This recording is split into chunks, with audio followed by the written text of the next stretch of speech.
celebrating the memories we'll be making, making a change, making a start. I can make my life. There's something in the air, around so hard now, light up all around. I feel it coming, something in the air that I look forward to. Yeah, there's something new. I feel it coming, something in the air. We are so excited to have you here with us tonight. Something in the air.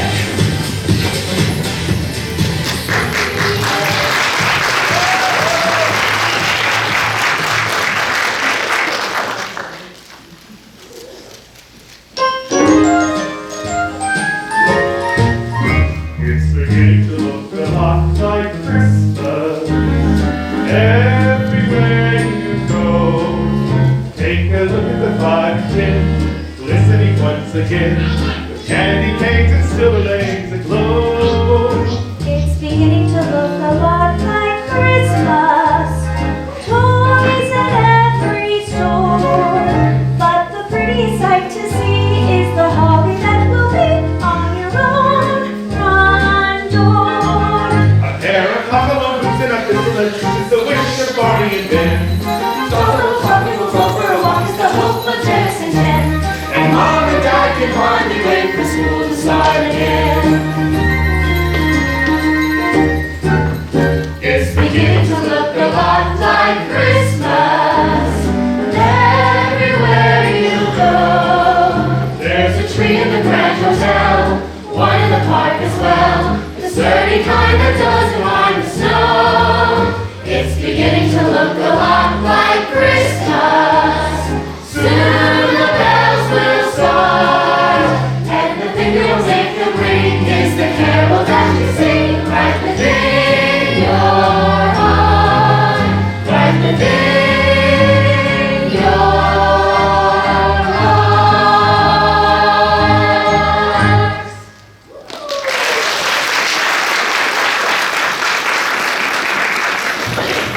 Welcome to Spotlight's Christmas Showcase 2022. This tradition is started back in 2014, and it's our biggest show of the year. We have nearly 70 performers in this show today, and because it's such a massive undertaking, we usually only do it every other year, but because of COVID, this is the first one we've performed since 2018. So we're super glad to be with you here this afternoon. We'd also like to take this time to say a big thank you to Madison Southern Auditorium for letting us use this amazing space. Madison Southern and Spotlight have a very long history together, and so we are so excited to be back here on the stage performing. I know that we've made so many amazing memories on the stage, and we hope that we make a few more this afternoon. And we are very grateful that you picked time to spend with us at these busy few days before Christmas. As you can see, we are already in the Christmas spirit, and we hope that today we can get you guys in the Christmas spirit as we get a little bit closer to the holidays. And what better place to start than with the most performed Christmas song of all time? It was written by Mel Torme in 1945 and has been performed by hundreds of artists. But it made Nat King Cole a star with a recording so iconic the Library of Congress selected it for preservation in the National Recording Registry just earlier this year. So please welcome to the stage Madison Southern and Spotlight student Jade Brewer to perform the Christmas song.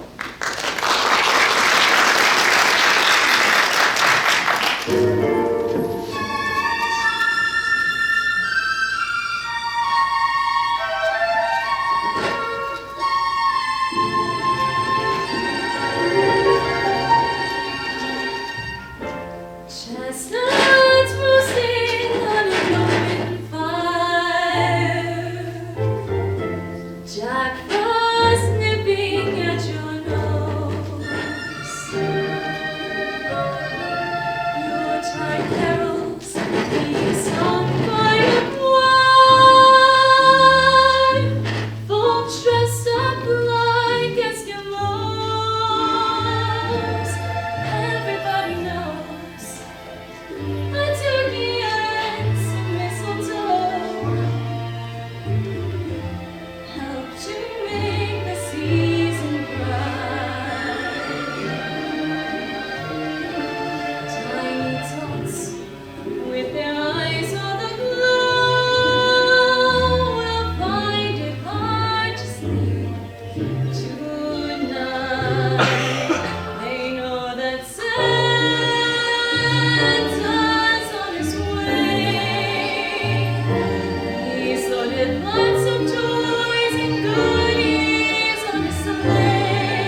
still beautiful, right?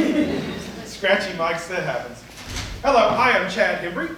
And I'm Sarah Jeff. Today we will be your tour guides on a journey through some of the most well-known and memorable pop culture moments in Christmas history. Not all of these moments are necessarily Christmas themed, but they all have something to do with the holidays. That's why we pulled from some of our favorite songs, stories, television specials, and Christmas movies. Woo! I'm talking about Christmas movies! I love Christmas movies! Christmas movies are awesome! And I'll find anybody that says different. See you sitting over there. You better get some Holly Jolly or else you're going to get a couple of these. All right, so you like Christmas movies? Yeah, and I hope y'all got some of my favorite ones. You know, like Elf, and Polar Express, and Lethal Weapon, and Gremlins, and Iron Man 3, and Rocky 4, and my favorite Christmas movie of all time, Die Hard. I don't really think Die Hard is a Christmas movie. Well, of course it is. It takes place on Christmas Eve. There's a little bit of a love story. It's as much of a Christmas movie as them 140-something Hallmark make every year, just more gunfire. You know, there ain't nothing that says Christmas Eve at old Billy Ray's house like gathering everybody around the TV and watching Bruce Willis take out terrorists. Ho, ho, ho, and yippee-ki-yay! Woo! That may be a family tradition around your house, but we're going to keep it nice and calm. This is a family show. There may be children out there.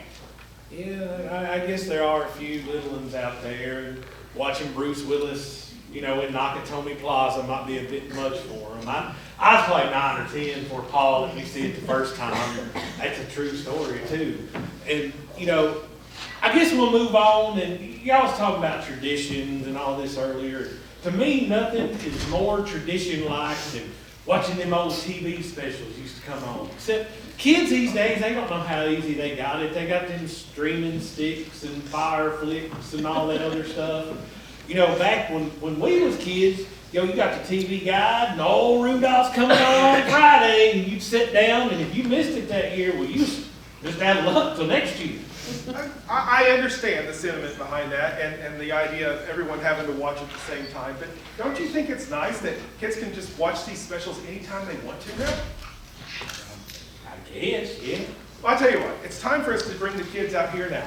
Let's join the kids as they are in Santa's workshop at the North Pole.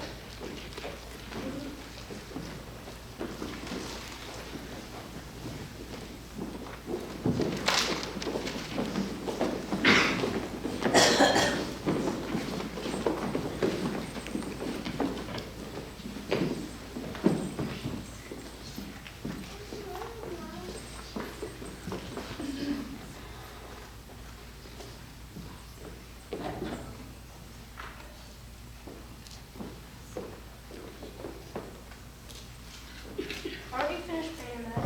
No, Well, what's eating you there?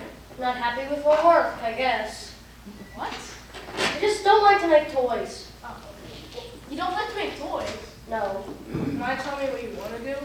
I want to be a dentist. A dentist? Yes, we need one up here. I've been studying. It's fascinating. Molars and bicuspids and incisors. Well, you're an elf, and elves make toys. Now finish the job or you're fired. Why am I always such a misfit? I'm not a nitwit, and you can't fire me, because I quit. No, homie, it's not so bad.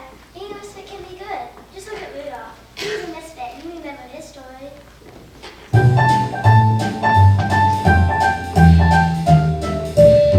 know Dasher, Dancer, Prancer, Vixen, Comet, Cupid, Donald, Blitzen, but you call one famous favorable. Rudolph the red-nosed reindeer.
well, I don't want to say anything negative about the big guy, but let's just say we should probably follow him this Christmas, just in case. Just in case what?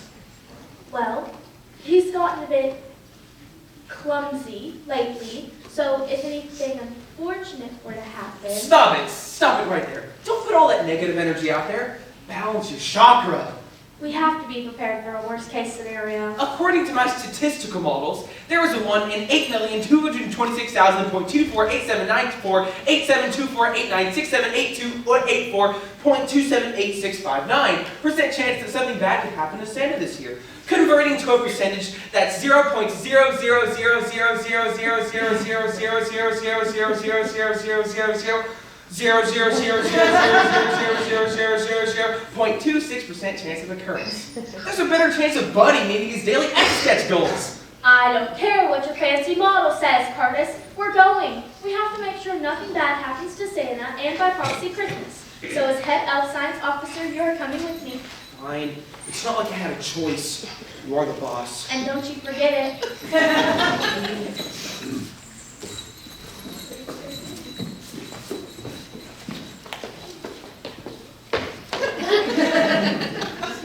Santa, is it true that I'm human?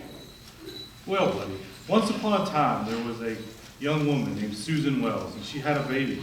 But unfortunately, she passed away soon after he was born. He was placed in an orphanage, and on one Christmas night, he crawled into my toy sack, and I brought him back here by mistake. The elves took him in and raised him as one of their own. I'm not an elf. I'm human. And I'm an orphan just like Annie. Well, not exactly. You have a father, a human father, in fact, but he never knew you were born. He lives in a faraway land called New York City. What's my dad like? Well, he's an executive. He publishes children's books, but there's something I have to tell you that you're not going to like. Well, buddy, he's on the naughty list. No! What did he do? Did he wet the bed? Well, nothing like that. He just doesn't believe in me anymore. He's lost the Christmas spirit. But Christmas spirit is what makes you sleigh fly. I know. Buddy, it's time you go and meet your father.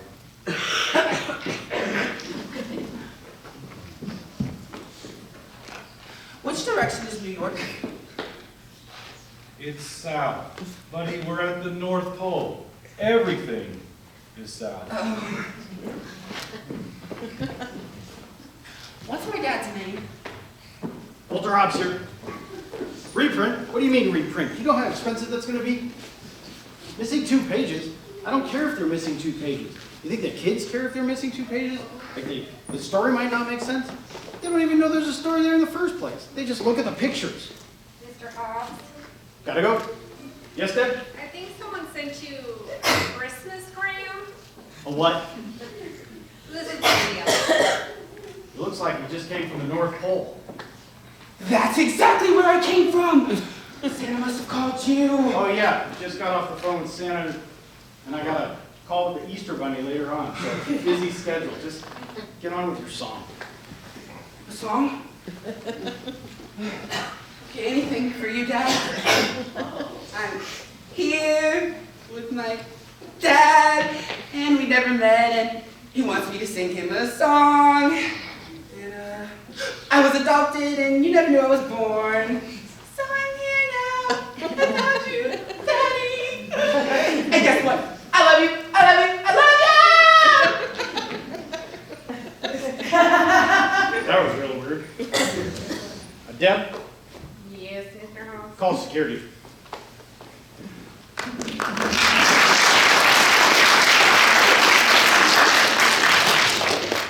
Just like Buddy, this is the time of year that most of us want to spend time with our family. This next scene comes from a film that lots of us can relate to, because we all know how stressful the big family Christmas can be. But sometimes, no matter how hard we try, things just don't work out the way we planned. Is this hair fresh or what? It smells like pine sol. Isn't that a Christmassy smell? Can we pick out a tree while we smell? It's awfully cold. My toes are numb. Oh, there's a nice one over there. The bottom's all dead. It looks like a deer lifted his leg on it. Dad, didn't they make Christmas tree lots so that people wouldn't have to drive all the way out to the middle of nowhere, waste the whole Saturday?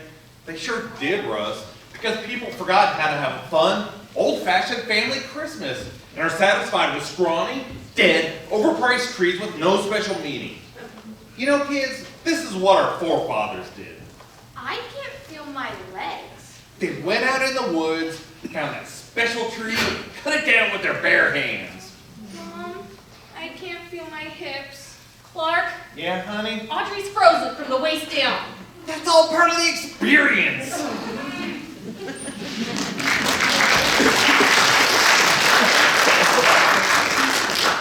We'll see more of the Griswolds later, but now it's time to do something else with the kids. I'm not sure many things capture the wonder and imagination of children at Christmas better than a walking, talking, and singing snowman. And I believe there's one snowman that these people would really love to see. I think so too. This singing snowman is a loyal friend, loves warm hugs and sunny weather. Olaf is one of the most popular. Whoa! Whoa! Who is this Olaf that you're talking about? Olaf or whatever it is. Well, it is Olaf, and he's one of the best parts of the Frozen movies. Frozen movies. Only two of the most popular animated films of all time. I mean, people love it. Olaf is one of their favorite parts. I see how it is. You know, y'all was out here talking about tradition. Now we gotta get into all this new popular, trendy stuff. You know, it's on the Disney Plus and all that nonsense. And I tell you, you know, unlike Die Hard, Frozen ain't even a Christmas movie! Elsa ought to be using her ice powers to take out bad guys instead of building castles. But, I mean, those songs are kind of catchy. Let it go, let it go. That's beside the point. If you're going to talk about snowmen at this time of year, everybody out there knows that there's only one snowman you can talk about. I'm sure everyone out there is really excited to see Olaf, right? Yeah. Roast my chestnuts, folks. All right, let's bring out our Olaf to perform in summer.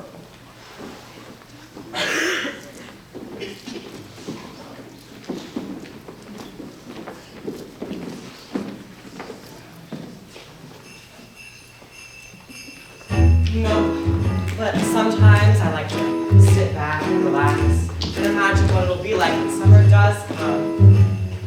Bees will buzz, kids will blow dandelion fuzz, and I'll be doing whatever snow does in summer. A drink in my hand, my snow up against the burning sand, probably getting gorgeously tan in summer.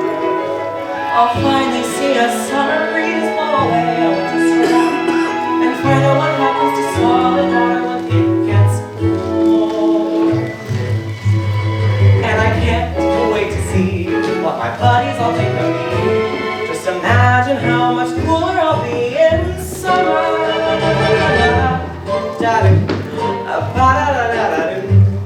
The hot, the cold are both so intense, put them together, it just makes sense.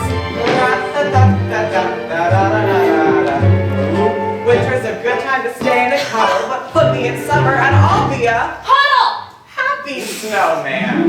When life gets rough, I like to hold on to my dream of relaxing in the summer sun and of steam. Of the sky will be blue, and you guys will be there too. When I finally do what frozen things do in summer. I'm gonna tell him, don't you dare! In summer.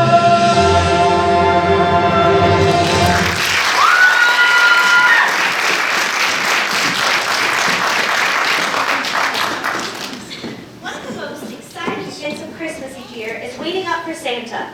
And it's truly a magical time as the kids wait to see if they can get the prince who's on their roof. I mean, I know what you mean. Been baiting with carrots and reindeer feet on the roof for weeks. You can't be serious. What? With inflation and everything? I mean, I'll take meat wherever I can get it. And have you seen the antlers on Dasher? He's got to at least be like a 12-pointer. I'm pretty sure that's illegal. Maybe we should call the game warden. Now, let's not do that. I'm already on double secret probation. I didn't even know that was a thing. All right, let's join Charlie and his dad, Scott Calvin, as they await Santa's arrival on Christmas Eve.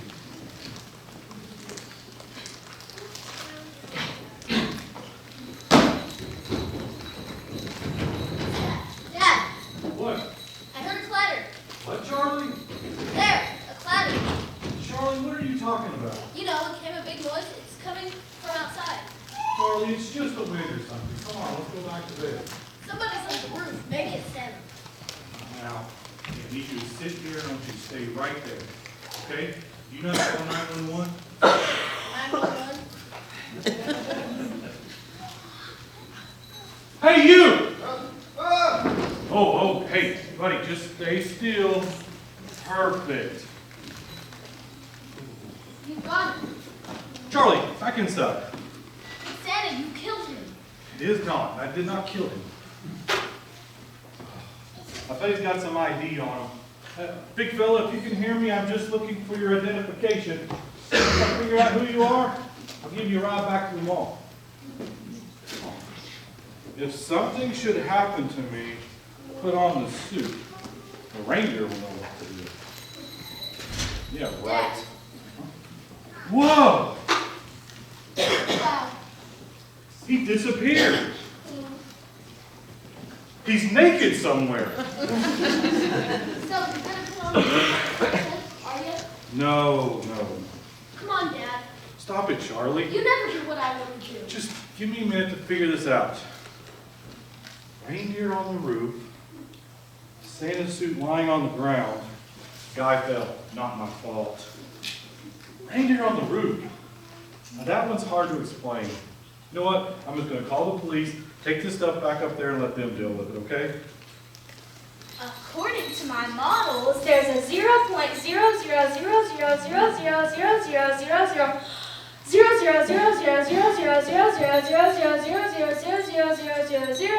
0.0000000000000000000000026% chance. It seems I might have made a slight rounding error. I'll say. But you're the one that was putting all that negative energy out there, so you're just as much to blame. No use trying to spill eggnog. You better go talk to the old guy. Nice to meet you, Santa. I'm Bernard. I'm good. What are you? We just need to go over a few details of the job. You know it's a binding contract. Whoa. There must be some sort of misunderstanding. No misunderstanding, sir. You put on the suit. You read the card. You are Santa. There's no other logical conclusion to be drawn. The card, me, Santa, logical. Listen, we have a lot to talk about, but first you have to finish the route tonight. Can't finish the route. My son is here. Can't go anywhere. Think of all the kids on Christmas morning, waking up disappointed and sad when their trees are empty and bare. And we'll see that Charlie's taken care of. Look, we know it's going to be a little hectic and a little, well, unusual, but we'll get you to the North Pole and explain everything in more detail. The North Pole? I think you two have been hitting the eggnog a little early this Christmas Eve. Little Christmas nightcap? Mm-hmm. Ow! What was that for? Just in case you thought this was a dream, let's go. Come on, guys.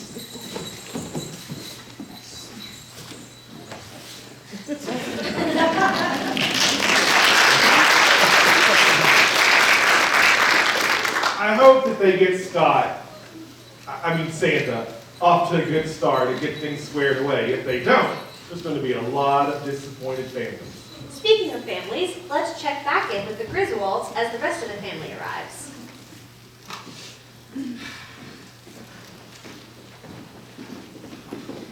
I paid $75 for that tree. You paid $75 for a tree? Honey, it's huge. Oh, shouldn't they be here by now? Do we have to wait?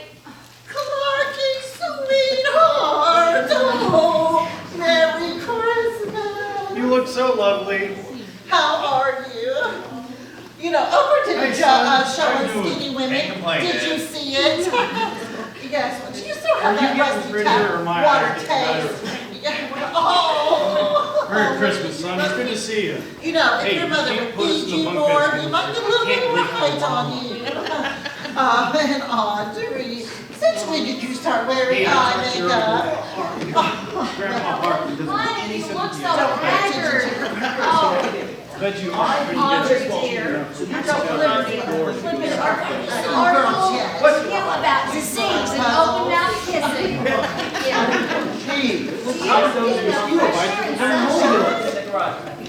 You know, all the boys in my neighborhood, they all get This might be your dad's last Christmas. Don't spend all of your son's cards. Do you think this ball has It's changed? really high, so I should like what you have for your dad. Clark, your father drives like a maniac. Are you making her lift heavy things? I don't want to talk about this, but poor Nora, is she going deaf? This is gonna be great. I just remembered, I got some lights to test. You know, Ellen, dear, you are looking so tired these days. Hey, don't fill us up on cheese like you did last year. Your mother's on a low sodium diet. I'm eating a lot of fish. I want to get my hair done, but I'm not going to go to your salon because that Polish girl, she scalded my scalp. More importantly, I got my man, you talked to Clark into making us sleep in those bunk beds again. No bunk beds. There's no color in your cheeks. Weary.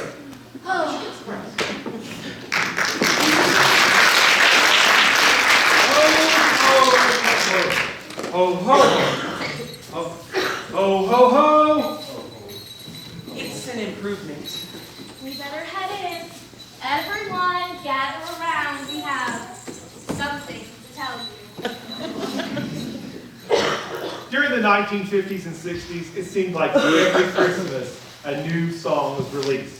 Many of them were huge hits at the time, and several remain Christmas classics to this very day. One of them sold over 35 million copies, which is a lot thinking it's a Christmas song.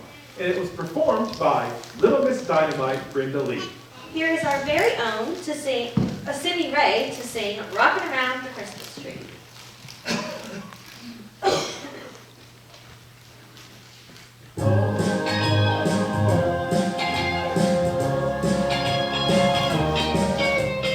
Rocking around the Christmas tree at the Christmas party hop. Mistletoe hung where you can see every couple tries to stop. Rocking around the Christmas tree, let the Christmas spirit ring. Later we'll have some pumpkin pie, then we'll do some caroling.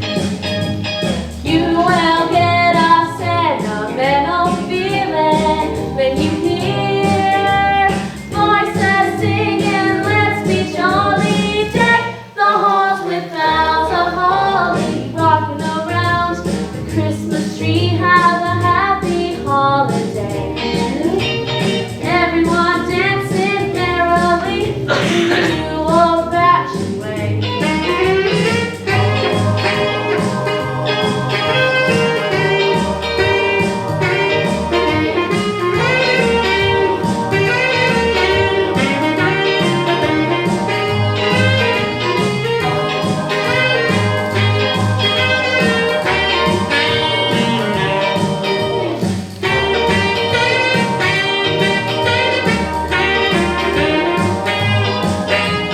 You will get a sentimental feeling when you hear voices singing, let's be jolly, deck the halls with boughs of holly. Rocking around the Christmas tree, have a happy holiday.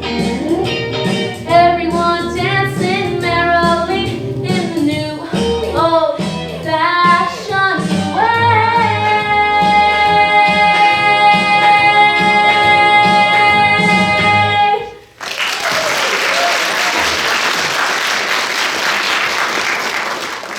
I love this story. I'm not sure about this.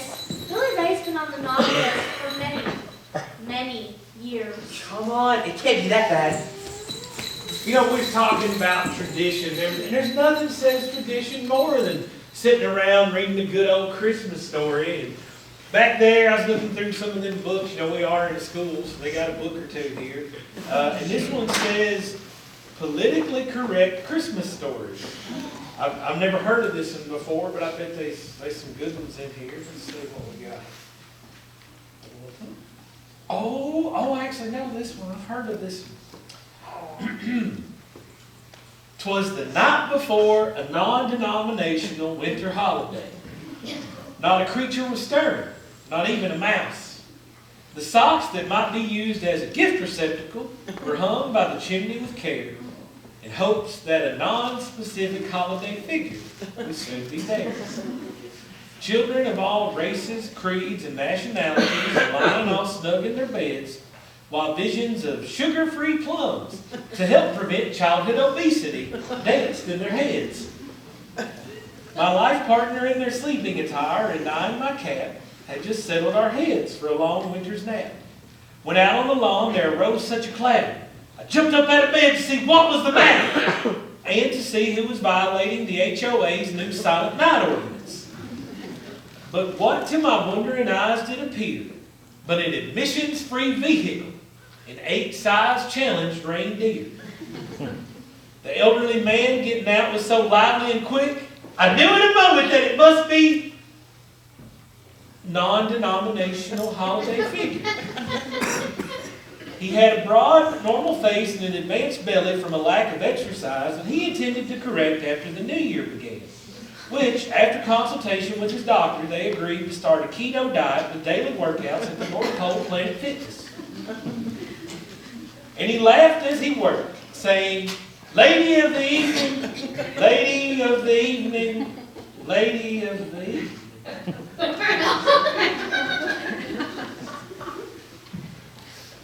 You can't say ho, ho, ho no more. I don't know. I mean, we all know his name is Santa Claus. He cracks deer with a whip. He breaks into people's houses, eats up all their milk and cookies, and he leaves presents for people. And he looks like Uncle Jesse from the Dukes of Hazzard. So let's just skip this to the end. I mean, they kind of messed that part up. But I heard him exclaim as they drove out of sight, "Happy non-denominational."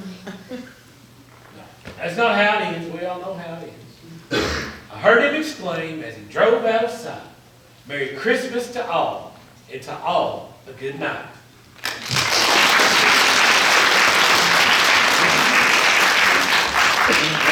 Thanks for that very interesting version of the story. Maybe an unconventional take, but I think we can all appreciate the sentiment that Billy Ray was going for. It just goes to show that sometimes the people you least expect are the people that are most taken by the Christmas spirit. Just like the kids in Barbara Robinson's 1971 novel, The Best Christmas Pageant Ever. Let's visit the Herdmans as they learn about the true meaning of Christmas. The Herdmans were the worst kids in history of the whole entire world. They lied and stole, smoked cigars, talked dirty, cussed out their teachers. It's at the old, broken down tool house, I believe. That's Fred Shoemaker's. They went through town the same way, like tearing up things, being mean to everyone. Church was the only safe place, but that was all about to change thanks to my little sister, Charlie. Hey, Leroy, give me back my lunch! Sure, kid, here. You stole my dessert! Again! How do you know? Because it isn't in here. What was it? Twinkies. That's right, that's what it was. Hey, Leroy! You think it's so great to steal my desserts every day. But guess what? I don't care if you steal my desserts. I'll even give you my desserts. I get all the desserts I want in Sunday school. Oh yeah, what kind of desserts? All kinds. Chocolate cake, candy bars, cookies. Who gives them to you? The minister? Why? Is he crazy? No. I think he's rich. Huh? That was the long thing we called Herdmans. And sure enough, the very next Sunday, they arrived at Sunday school, just in time to hear about the Christmas pageant. What's a pageant? It's a play. Like on TV? What's it about? It's about Jesus. Everything here is. And it's about Mary. Mostly it's about Mary. Well, who's Mary? I am. Well, probably I am. I know part. Now, class, I want you all to think about the type of person that Mary was. She was quiet and gentle and kind, and the girl who plays that part should try to be that type of person. Now, who would like to volunteer? Imogene, did you have a question? No, I want to be Mary. And Rob, right here, yeah, he wants to be Joseph. Yeah, right. Okay, well, we'll just make a list of volunteers for the parts, and then we'll decide who gets it. Ralph Herdman. else can I add to my list to volunteer for Joseph? Very well, Ralph will be our Joseph. Now, Imogene has volunteered to be Mary. Would anyone else like to volunteer? Just raise your hands. Alice, don't you want to volunteer? Ian, I mean, no, I don't want to. I'll be married. Shut up, Gladys. I'm already married. You be a wise man. Well, the wise men are usually boys, but I guess they don't have to be. We could. I'll be wise man. Me too. Claudia, do you want to be a wise man? Raise your hand. What's a wise man? Raise your hand. What's left to be? Probably some angel. I'll be that. What is it? It's the angel of the Lord who brought the good news to the shepherds. I'm not going to be a shepherd this year. Oh, yes you are. What's the matter with you? I'm not going to be a shepherd. Gladys hits it too hard. Well, Gladys isn't going to hit anybody. The shepherd just brings the good news to the shepherds. And hits them. Now that's ridiculous, and I don't want to hear any more about it. Now, let's set the scene for our play. The inn will be back here on stage, and then the shepherds will come and gather around the manger. What's an inn? It's like a motel where people go to spend the night. What people? Jesus? Oh, honestly, Jesus wasn't even born yet. Mary and Joseph went there. Why? Pay their taxes. At a motel? Shut up, Ollie. Everybody shut up. I want to hear her. Begin at the beginning. The beginning? The beginning of the play. What happens first? Imogene, this is the Christmas story from the Bible. Have you heard it before? Oh, well, I guess I better read it to you then, since that's what this play's about. I don't believe that. Do you? Why not? They don't even know what the Bible is, and they never went to church in their whole lives until your dumb sister told them we got refreshment. Now we will waste all this time for nothing. All right, now. There went out a decree from Caesar Augustus that all the world should be taxed, and Joseph went up from Galilee with his wife Mary, being great with child. Pregnant? She was pregnant? All right, now we all know that she was pregnant. And it came I don't think it was very nice to say Mary was pregnant. Well, she was. I don't think your mother should say Mary. It's better to say great with child. I'm not supposed to talk about people being pregnant, especially in church. Because there was no room for them in the inn. My gosh, there was no room for Jesus. Well, they didn't know that the baby was Jesus. Didn't Mary know? Did he know? What was the problem with Joseph anyway? Did he tell Mary about her being pregnant and everything? What's a manger? Some kind of bed? Well, they didn't have a bed in the barn, so they had to use what they could. What would you do if you had a new baby and no bed to put it in? You put Gladys in the bureau drawer. Well, there you go. You didn't have a bed for Gladys, so you had to use something else. Oh, we had a bed. Only Ollie was still in it. He didn't like Gladys. Remember that, Ollie? You didn't like Gladys.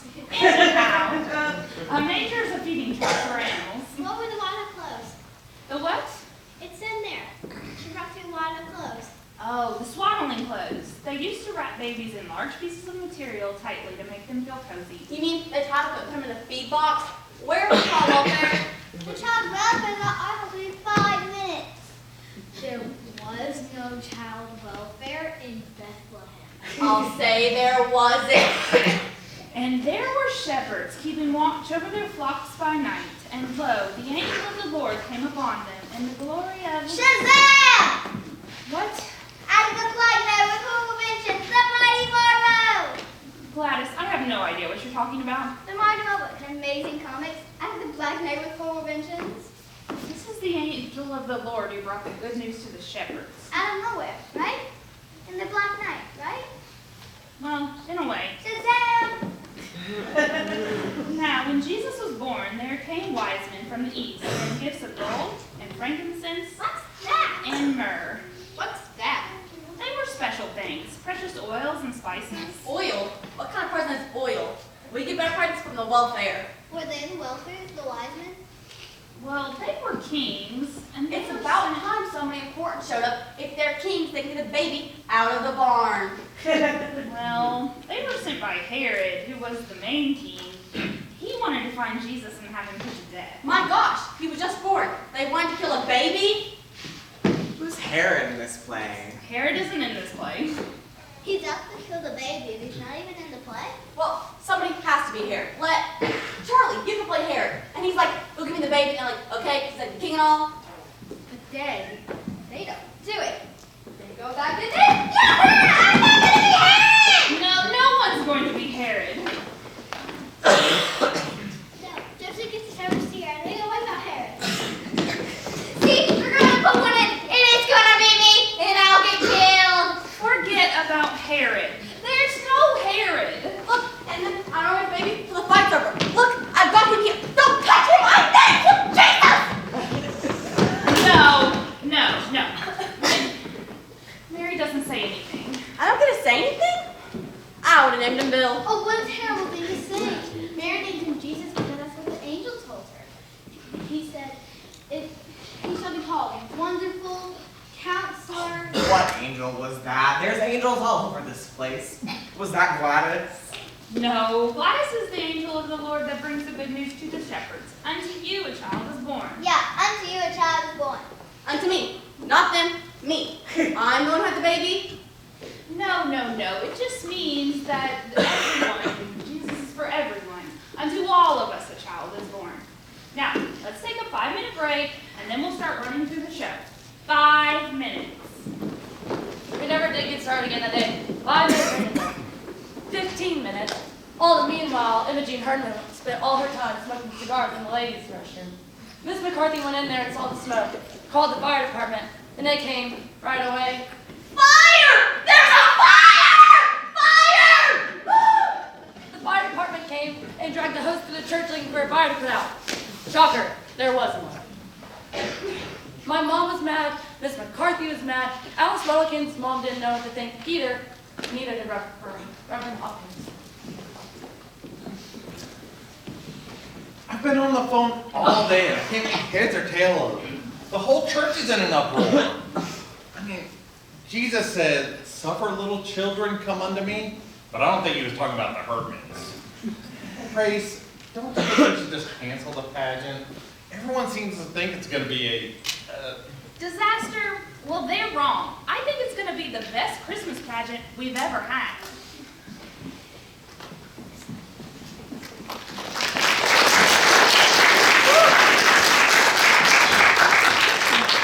Christmas is a popular time for singing, and duets have become a staple of holiday music. Of all the duets associated with Christmas time, arguably the most popular really has no connection to the holiday itself. Broadway composer and Tony Award winner Frank Lesser won an Academy Award for a song that appeared in the 1949 movie entitled Neptune's Daughter. While few people remember the movie, everyone remembers the song. Please welcome Paula Davis to the stage as she joins Chad to sing Baby It's Cold Outside.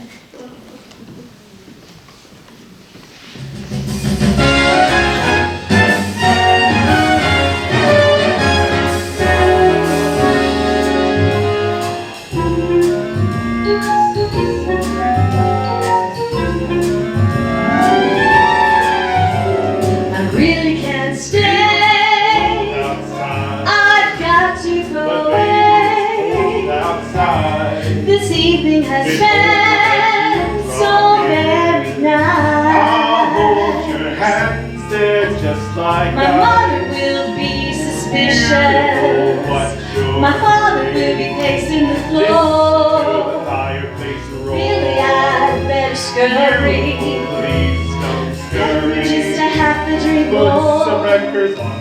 The neighbors might think bad out there. Say what's in this No drink. cats to be had out there. You've really been grand, but don't you see? I'll take your hat, your hair looks swell.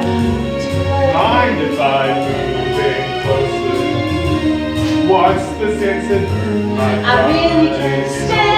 Hold out, Oh, but it's cold outside.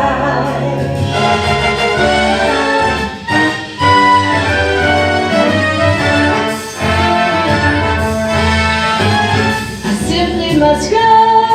cold outside. The answer But is baby, no. it's cold outside. The welcome has been so nice and warm.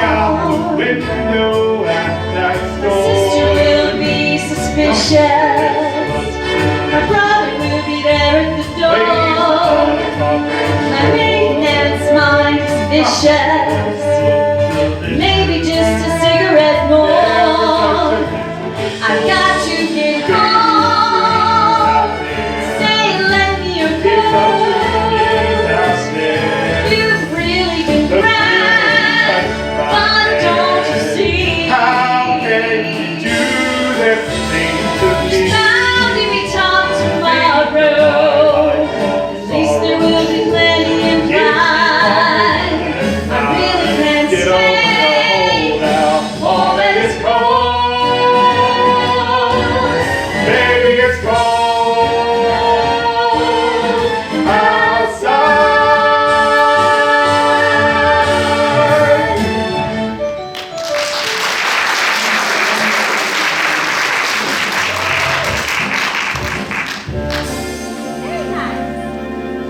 Thank you. Now, it's time to get on with our show. Let me get my place here. Oh, here it is. Our next scene is from a movie that was not a hit when it was originally released in 1982. But through finding success in movie stores and repeated airings on television, it's hard to imagine Christmas without it playing in the background.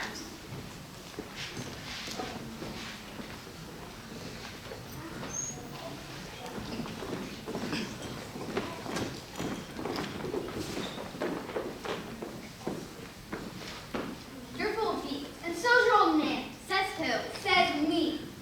Well, I double dare you. The exact exchange of nuance of phrase in this ritual is very important. Are you kidding me? Stick my tongue to that stupid pole. That's dumb. That's because you know so good. You're full of it. Well, I double dog dare you. Now you're serious. A double dog dare. What else was left but a triple dare? And finally, a Christmas royal order is a sinister triple dog dare. I triple dog dare you. What created a slight picture by skipping the triple dare and going right for the throw? All right. Go on, Smarty, and do it. I'm going. Flick's fine stiffened, his lips curled in a defiant sneer. There's no going back now. This is nothing. Suck. Gee, really? What? Look at him. Nothing from that. Nothing to do. Bell rang. What are we gonna do? I don't know, bell rang.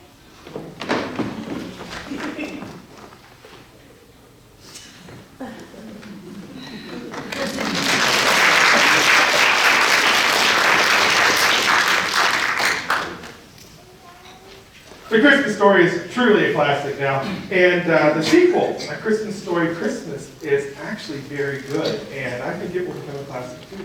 Speaking of classics, let's hear a song that was originally written in 1934 and has been recorded by over 200 artists since its release. So let's welcome to the stage Amie Wills and Jonathan Pratt to perform Winter Wonderland.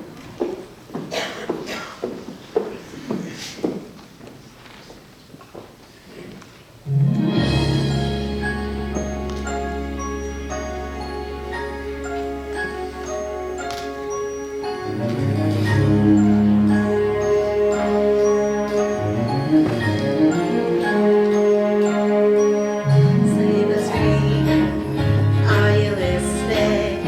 In the lane, snow is glistening. What a beautiful sight, we're happy tonight, walking in a winter wonderland.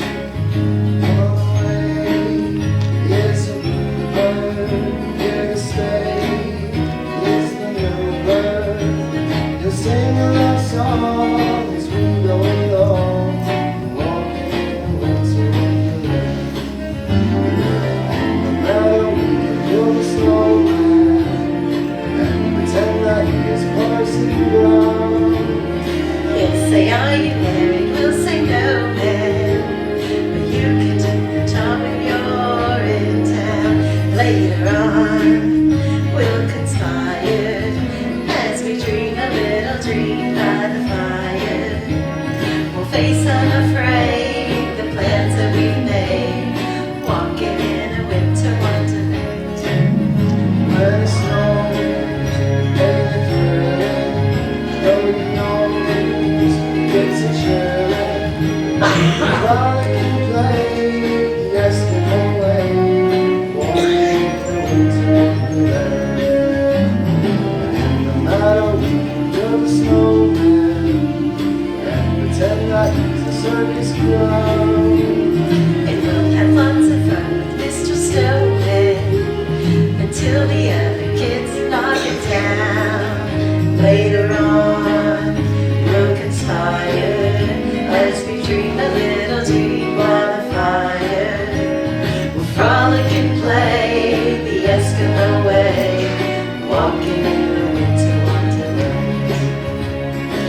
face unafraid, the plans that we've made, walking in a winter wonderland.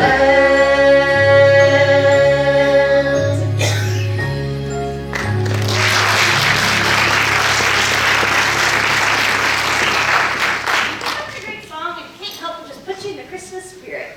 Yes, I agree, but you know what else puts me in the Christmas spirit? Beautiful Christmas lights, like the ones Clark Griswold is preparing right now.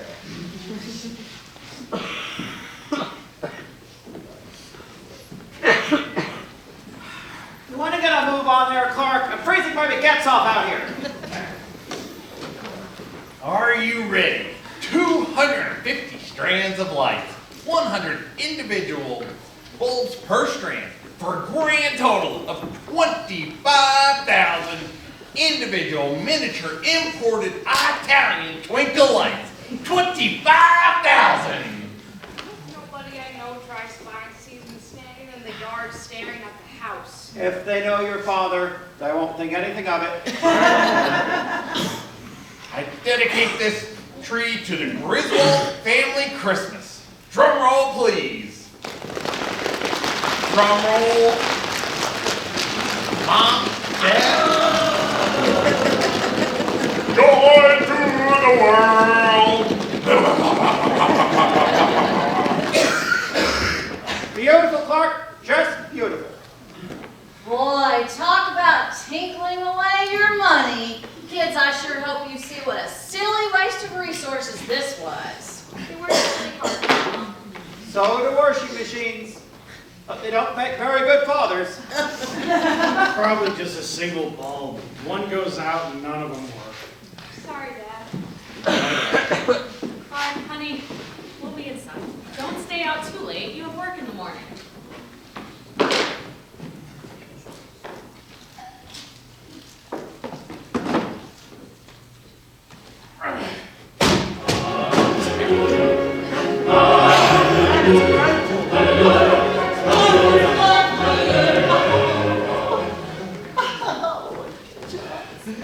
You deserve a tree like this for Christmas. It's Dad. a Clark. Dad. Dad. Dad. You taught me everything I know about electrical illumination. Dear friends, I hope this adds to your holidays. It is wonderful, Clark. Art, Arthur, Dad, thanks for being here. You got too many blue lights. I know, Art. Thanks for noticing. Yeah, the house looks real swell, Clark. Thanks, Eddie. I hope this adds to your holiday spirit. Catherine, dear. Eddie? The house looks gorgeous, Clark. I hope you didn't do all this on our behalf, Clark.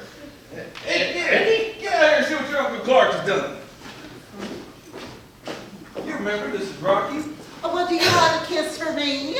Oh, we might want to take a rain check on that kiss, Nora. He's got a lip fungus. They ain't quite identified yet. You remember Ruby Sue?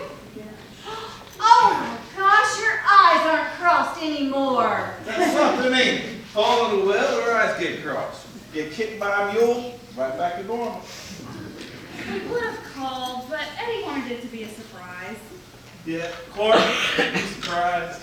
Surprised, Eddie? If I woke up tomorrow with my head sewn to the carpet, I couldn't be more surprised than I am right now. Oh, Clark! We've plenty of room. Plenty of everything, I think.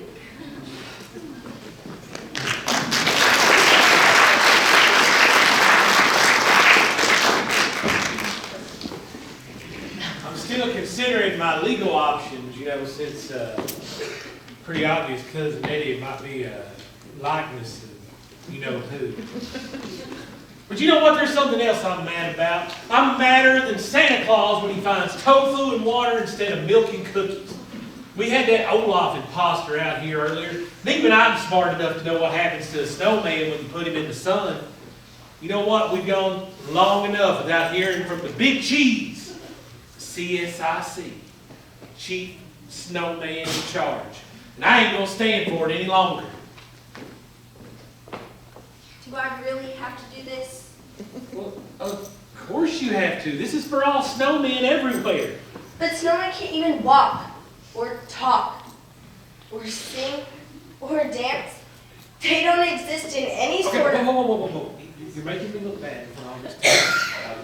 So I just need you to go with me. You know, we don't need that sort of negative thinking in a spirit-lifting Christmas show. Besides, you're the man. Snowman, that is. You do realize I'm not an actual snowman, right? I'm a human. Well, for the next 3 to 4 minutes, you are the one, the only, Frosted Snowman!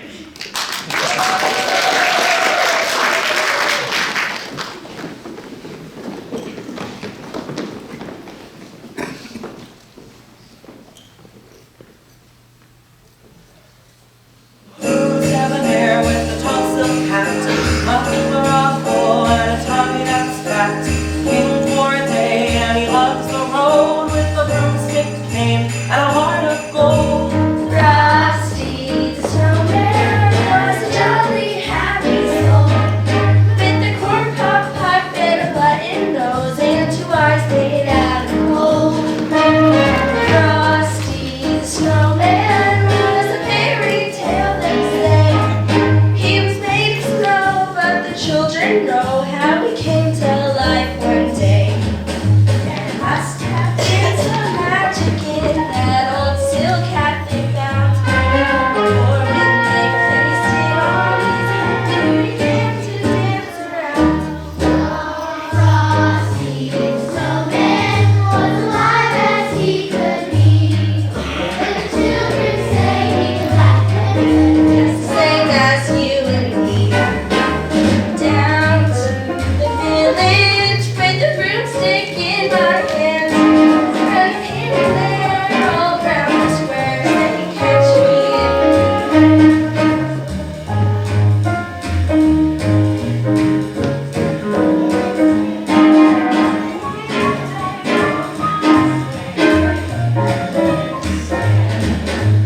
And then down the streets of town, right to the traffic cop. But he only paused a moment when he heard him holler, "Stop!"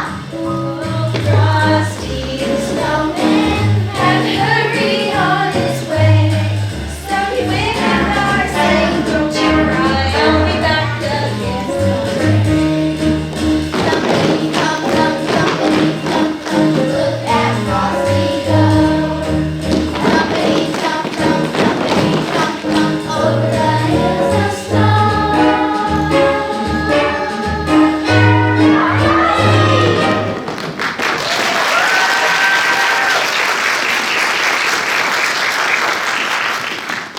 One common trope of a lot of Christmas stories is the mean character who ends up finding their love for Christmas in the end. Every good story needs an antagonist.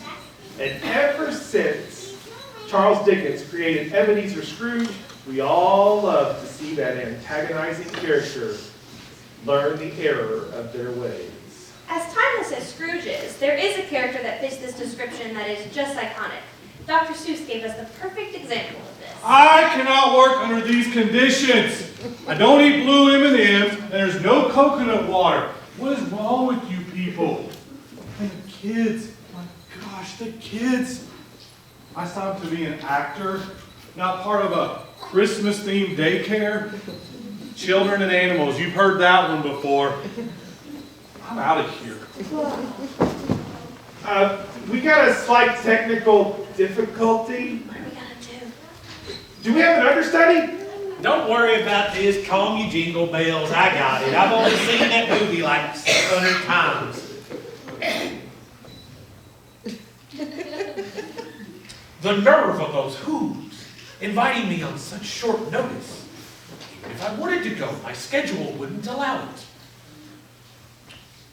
1 o'clock, wallow in self-pity. 4:30, stare into the abyss.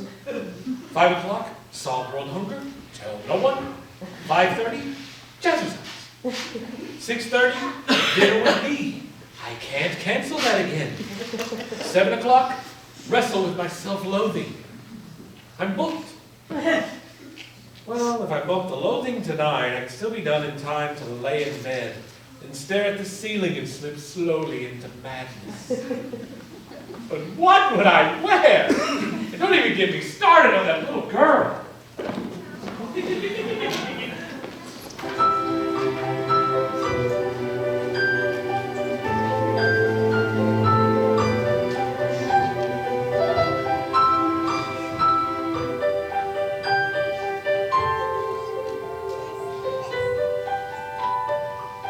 Where are you, Christmas?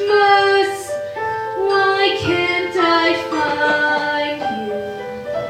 Why have you gone away? Where is the laughter you used to bring me? Why can't I hear music play? My world is changing. I'm rearranging. Does that mean Christmas changes too?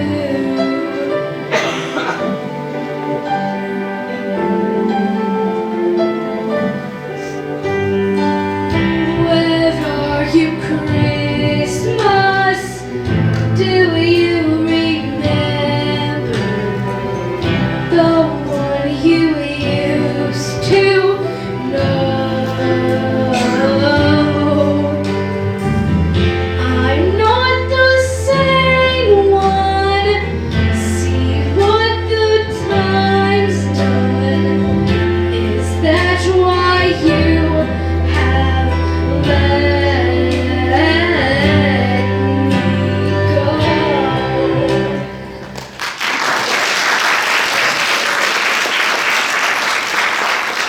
Okay, Bernard, how about this one? Which of Santa's reindeer are dinosaurs afraid of? What? I doubt a dinosaur would be afraid of reindeer. I mean, maybe one of the small ones, but why am I even thinking about this? We have things to do. Oh, come on, it's a joke. You gotta lighten up. You're getting all your candy canes in a twist. Now, answer the question. Which of Santa's reindeer are dinosaurs afraid of? I don't know, nor do I really care. Comet! Get it? Because a comet costs... They're dead? Yeah. Buddy would have loved that one. I wonder how Buddy's doing anyway.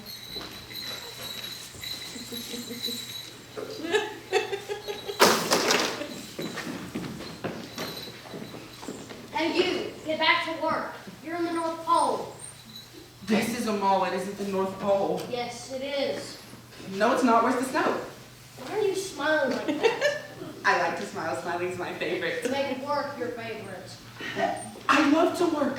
Nothing makes the big guy happier than seeing all of his little people hard at work. Corporate, always checking up on me. Go have that girl over there decorating. Oh, she's beautiful. Yeah, but try talking to her. She's nuts. Are you enjoying the view? It's just so nice to meet another human who shares my affinity for elf culture. Just trying to get through the holidays. Get through? Christmas is the greatest day in the whole wide world. Who are you? Hi. I'm Buddy the Elf, and we are going to have so much fun together. Hi. I'm Jovi, the elf, and I seriously doubt it. Uh-oh. Sounds like someone needs to sing a Christmas carol. Go away. The best way to spread Christmas cheer is singing loud for all to hear. I don't say. Oh, come on. It's fun.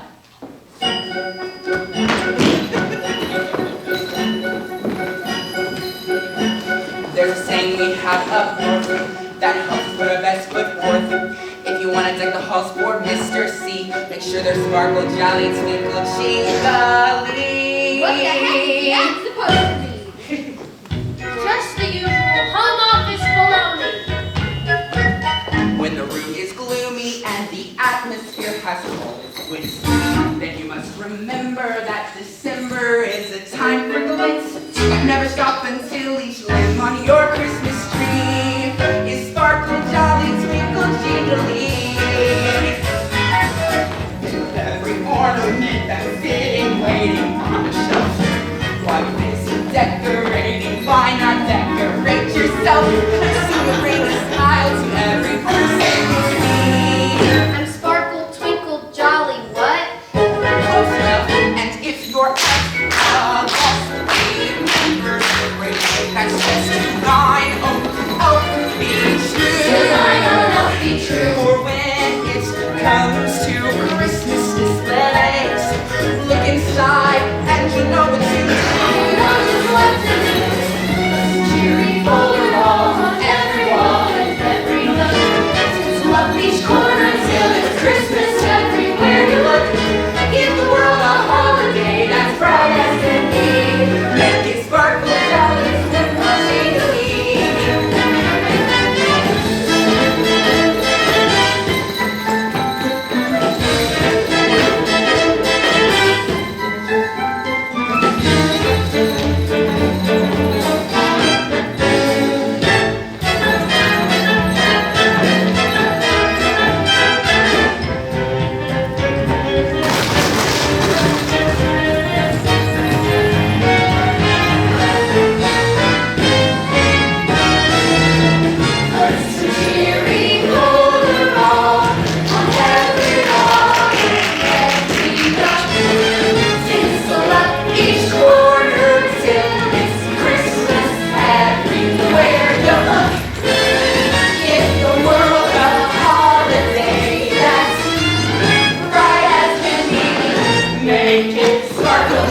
twinkle, jingly.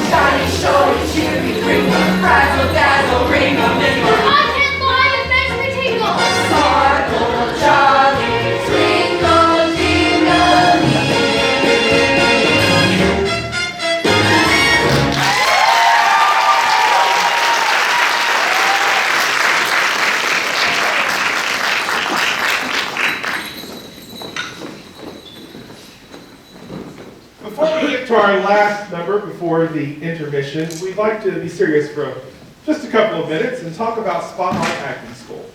As most of you know, Spotlight is a performing arts school for children ages 4 to 18 as a way to help students learn about the performing arts and to develop a lifelong appreciation for the arts. Since its inception, no student has been turned away regardless of their ability to pay tuition. Spotlight has grown over the years to include an adult group that also performs shows throughout the year to help support Spotlight's mission. Since Spotlight was founded in 2004, hundreds of students have benefited from the community environment Spotlight creates. Students gain confidence, social interaction, interpersonal skills, and so much more by participating in various productions Spotlight puts on throughout the year. Spotlight and Madison Southern have been closely connected since Spotlight began in 2004. The founder of Spotlight, Kathy Bettler, was also the first drama teacher here at Madison Southern. That's a position I now hold and feel very honored to have that. Chad and I were both students of Kathy's at Southern, and it's where we met and began our friendship a few years ago. Sarah was one of the earliest Spotlight students and is also someone that I've met through this and someone I consider a close friend. And so these friendships and different relationships and things, we owe so much to Ms. Bettler, Spotlight, and all the staff members and participants over the years. We appreciate you coming out tonight to support the students and support the Spotlight Acting School as a whole. Your continued support, we hope to continue Spotlight for many, many, many more years.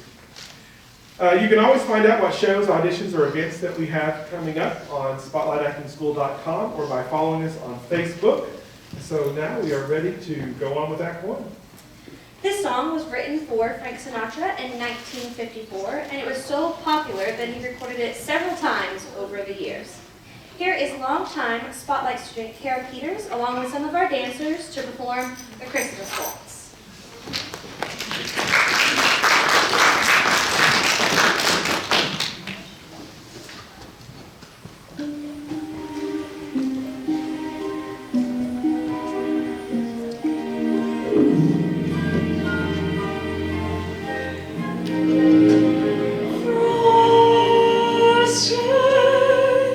Window panes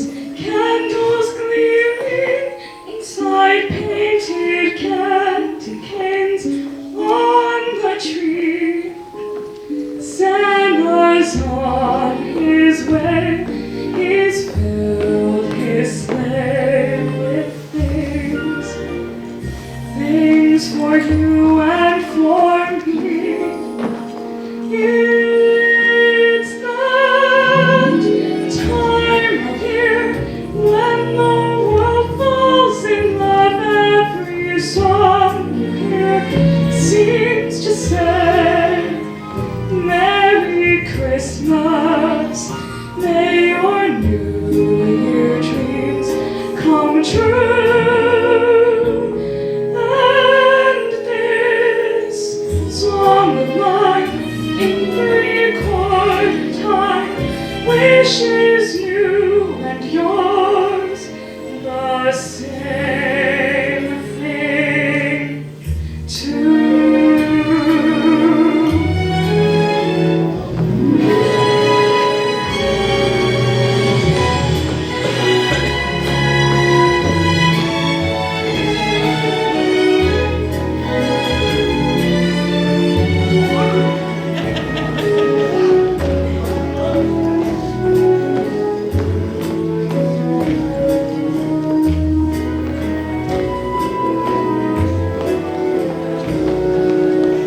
It's that time of year when the world falls in love. Every song you hear seems to say, Merry Christmas, may your dreams come true.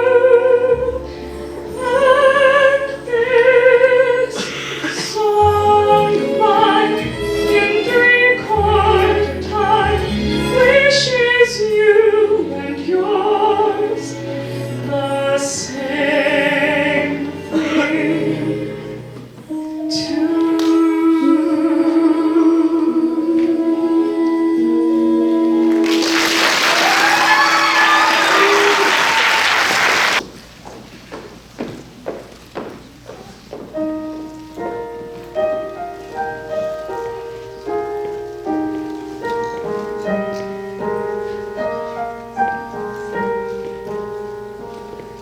I'm wishing on a star and trying to believe that even though it's far, he'll find me Christmas Eve. I guess that Santa's busy, 'cause he never comes around. I think of him when Christmas comes down. The best time of the year, when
That looks like a lot of fun. Yeah, these kids really know how to boogie. It's kind of like back in the day when I used to be a professional line dancer till I tore a hamstring going too hard on the achy breaky one time. You know, the thing I like is hot chocolate. I'm all about the hot chocolate, and I like drinking one of them fanciest Nancy mocha double grande latte Al Pacino things. You know, it is Swiss Miss or nothing for this guy right here. I like to get my Only the best, huh? Oh yeah. I go to Sam's, get that big thing, and we go through that in about a week or two. But I like to get my mug, put a little hot chocolate in there, and then maybe get another little bottle, pour a little bit of that in there. Oh yeah, what's that liquid? It's kids here. Okay. It's an adult beverage. Syrup. Yeah, syrup. Yeah, my buddy put it down. And then, you know, I sit there and I like to, you know, drink and watch my Christmas movies. Like that. Well, I kind of get what you're going there. And one of those films that you might watch at Christmas time could be Chris Columbus's 1990 surprise hit, Home Alone.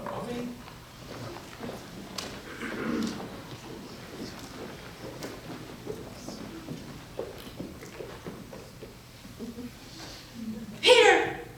We slept in! Do a head count. Get everyone in the vans. Where's the passports? I put them in the microwave to dry. Line up in front of the van. Line up, shut up, wow.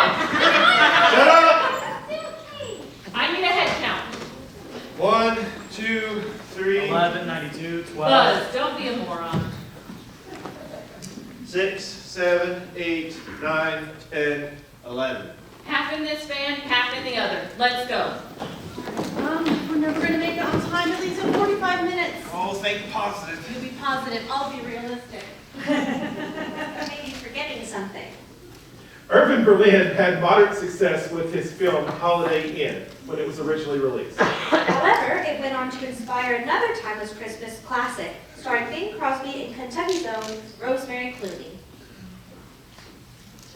Here's a scene from White Christmas. Mr. Wallace, is the general really going back in the army? I don't know, he might sometime. Should I go in the army with him? You could volunteer. Is he very unhappy? Yeah, I think he is. I just wish I could find a way to help him. You could tell him, maybe that's all the help he really needs.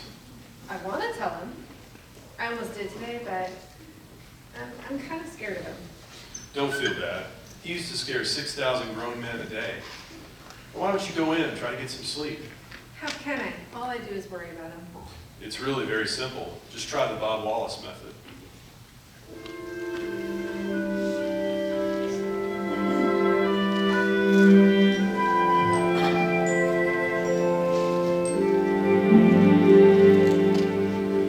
When I'm worried, I can't sleep. I count my blessings instead of sheep, and I fall asleep counting my blessings.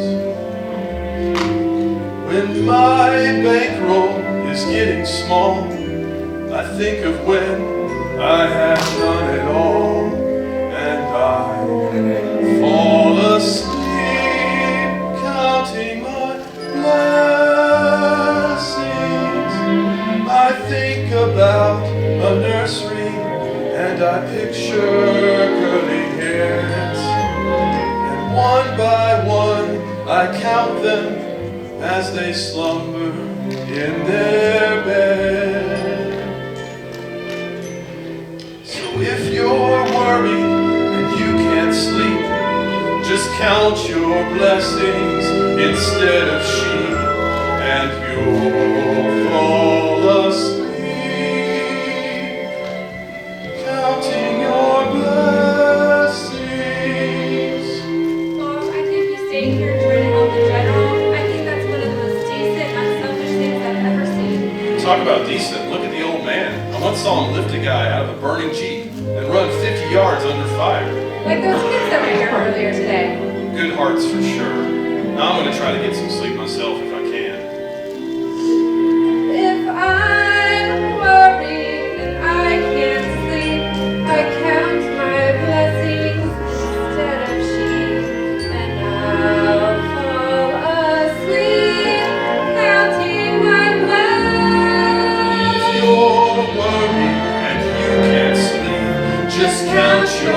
blessings instead of sheep, and you'll fall asleep, counting your blessings.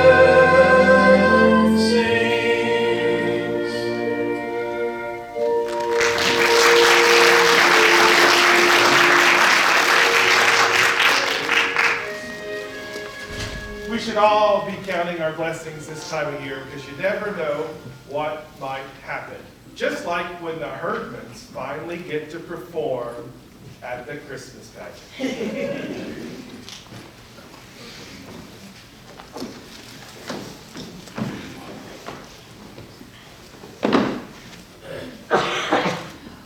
I don't have any idea how tonight's gonna go. We've never once run through this whole play, and the Herdmans still think it's some kind of spy story. It might be the first Christmas pageant in history that Joseph and the wise men get in a fight and Mary runs away with the baby. It's gonna be awful, like trick or treat. They look messy, but they're moldy sneakers and fastened in safety pins, like refugees or something. Well, that is what they were, Mary and Joseph. They were refugees in a way. They were a long way from home, didn't have any place to go, didn't know anybody. And they were probably cold, tired, hungry, and messy. I don't know about hungry, but they sure are messy. Oh dear, will you all come on stage, please? Just want to see how you look. Gladys, where's your halo? My cat buried it. Listen, I think you ought to say more than just a baby cat. I ought to tell them what you, and I ought to tell them what it is. No, Gladys, you just tell them, unto you a child is born, and that's all you tell them. Now, Imogen, try to remember what this is a baby. For tonight, anyway. It's the baby Jesus. Look at them. Aren't they awful? And what's she doing with the baby?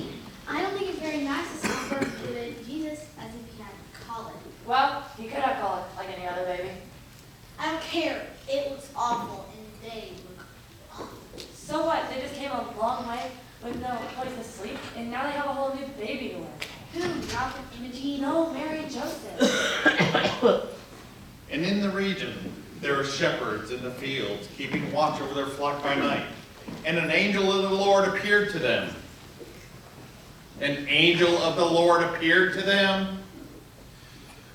The glory of the Lord shone down on them. And they were afraid when an angel of the Lord appeared to them and said, "Be not." Hey! Hey!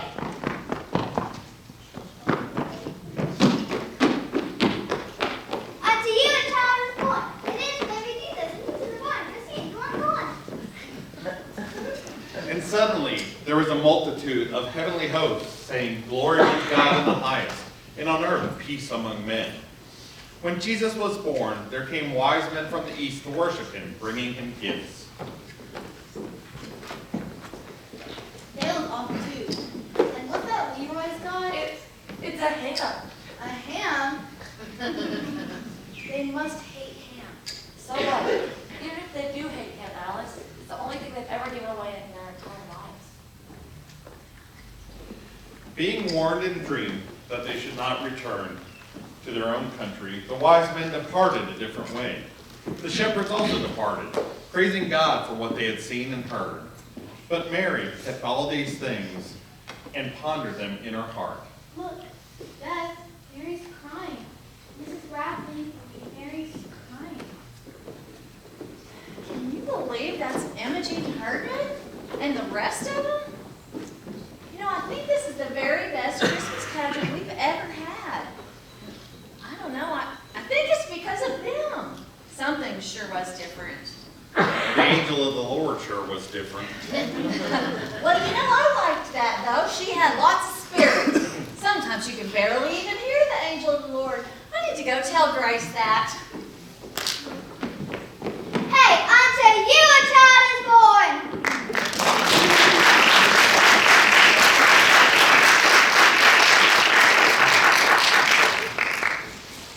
Okay, Bernard, how about this one? A neutron walks into a bar and says, "How much for a drink?" The bartender says, "For you, no charge." I don't know why Santa chose to participate in this event. I'm not sure he's ready to portray the jolly and love in public yet. He has to get experience sometime. I don't think this is the right time or place. Really? What's this Christmas more than a department store? You know what?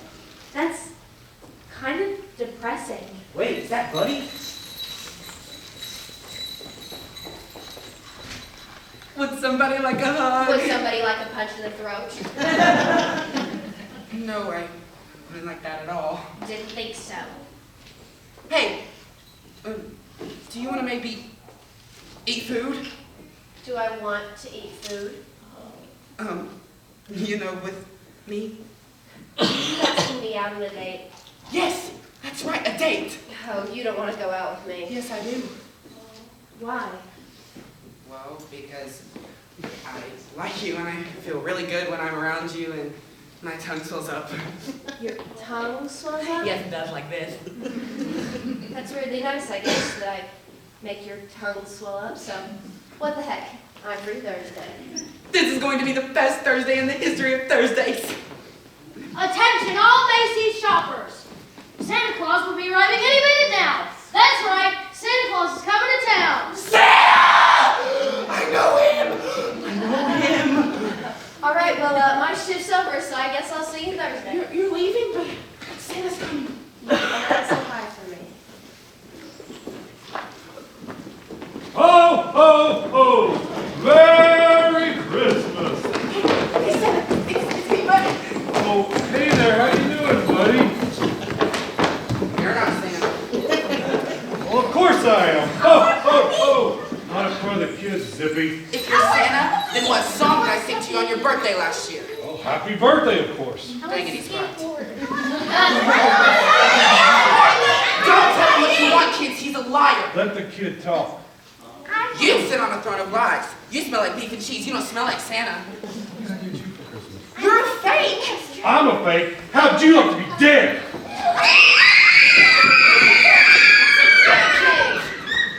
There it is.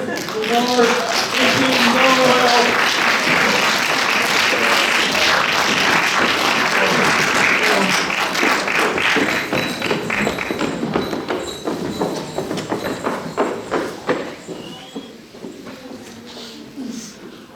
Tell you what, as somebody who has a little experience with the legal system, I'd like to offer some advice to Buddy in this situation. You shouldn't say a word, don't answer any questions until you call the hammer. And if you tell them old Billy Ray said to call, Daryl Isaacs will be down there in no time. Do I even want to know why mentioning your name to Daryl Isaacs would get such prompt service? Let's just say I've thrown him a little business over the years. I mean, how else do you think he pays for all them commercials? Speaking of commercials, I'm going to throw something in here. I am recording the show today, and I had a couple people asking how to get a copy of it. Well, I'm going to put it up on YouTube probably as early as tomorrow or the day after so that you can have a copy and share it with your friends. YouTube will probably write me a nasty letter, as they usually do when I put something up like this. But you all will get it, and I don't think I'll quite need Daryl's help, the hammer, but we will get it out there. Well, if you do, you just say, "Oh, Billy Ray called," and be like, "Be right there as soon as I get done with this commercial." All right, our next song was actually written during a heat wave in 1946 and has become a holiday staple since it was released to the public in 1948. Here is Alicia Markham, another Spotlight and Madison Southern student, to sing Sleigh Ride.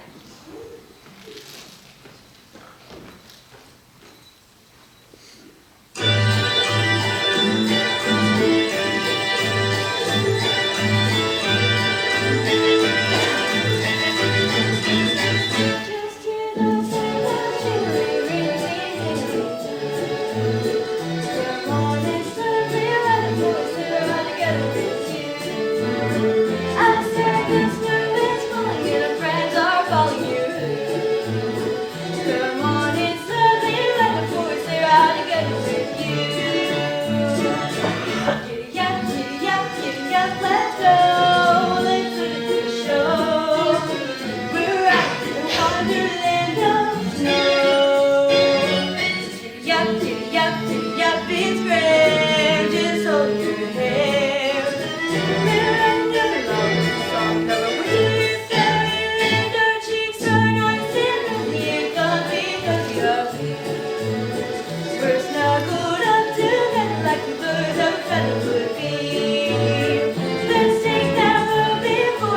sing a chorus or two.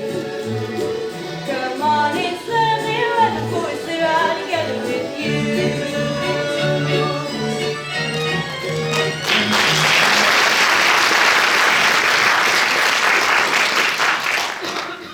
Now let's check back in with the McAllisters as they make their way to Paris.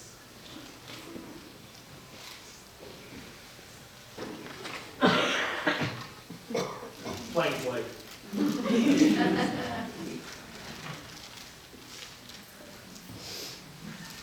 Really late.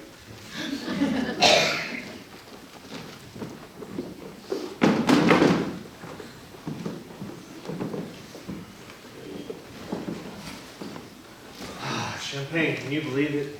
It's free, isn't it? Oh, yes. We made it. Do you believe it? Hope we didn't forget anything. That's real. That's real crystal. Yeah, so? Put it in your purse. Brendan, you can't do that. Just put it in your purse. Did you feel like a heel flying first class while the kids were in coach? No, the kids are fine. The only time I flew as a kid was in the back of the station wagon, not to France. Yeah, we had to go to Aunt Laura and Uncle Arthur's. What's the matter? Huh? I have a terrible feeling About what? that we didn't do something. You only feel that way because we left in a hurry. We took care of everything. Did I turn off the coffee pot? No. I did. Did you lock the door? Yes. Did you close the garage? That's it. I forgot to lock the garage. That's it. No, that's not it. Well, what else could we be forgetting? Kevin! Ah!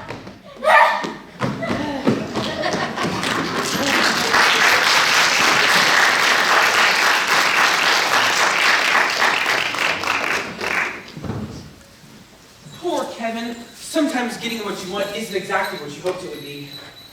You okay? I'm a little stressed. Christmas is soon, and there's still so much to do. I know it will help. No, not another. Knock, knock.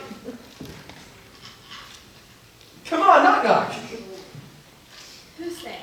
Ho, ho. Ho, ho, who? Seems like your Santa impression needs some work. Elves. Can't live with them. But you're an elf too. Stood up, lion elf. Yep, that's my luck with men.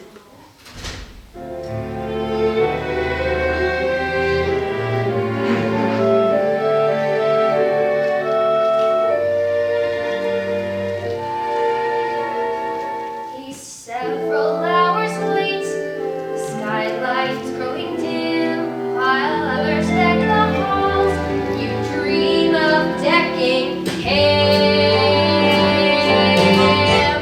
My choice in men has always been pathetic, I suppose. The guy who stole my credit cards, the guy who tried on my clothes.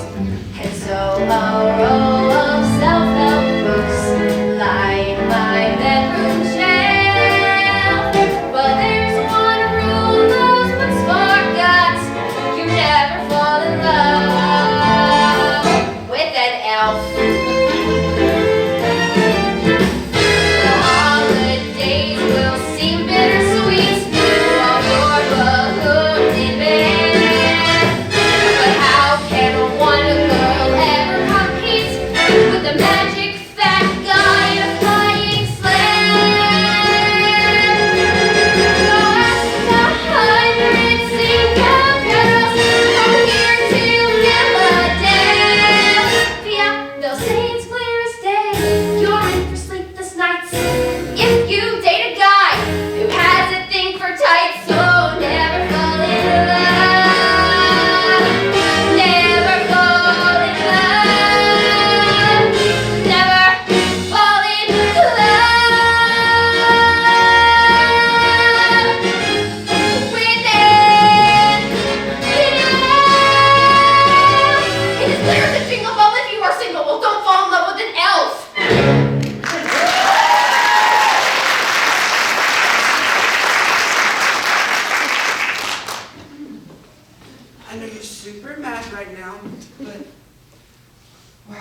more miraculous than ever.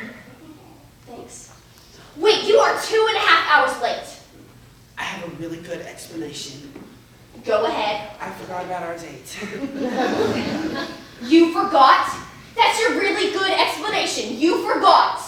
Well, you see, my dad said he didn't want anything to do with me, and as I was headed back to the North Pole, I had to stop and help Santa because his sleigh wouldn't fly because there's just not enough Christmas spirit. Stop! Just stop. I think you're a really sweet guy, but I can't deal with any more of your crazy stories. But it's true, Jovi. I really am sorry I'm late. And I know it isn't the best time, but I have to go back and help Santa. Oh, buddy. I so wish that were true.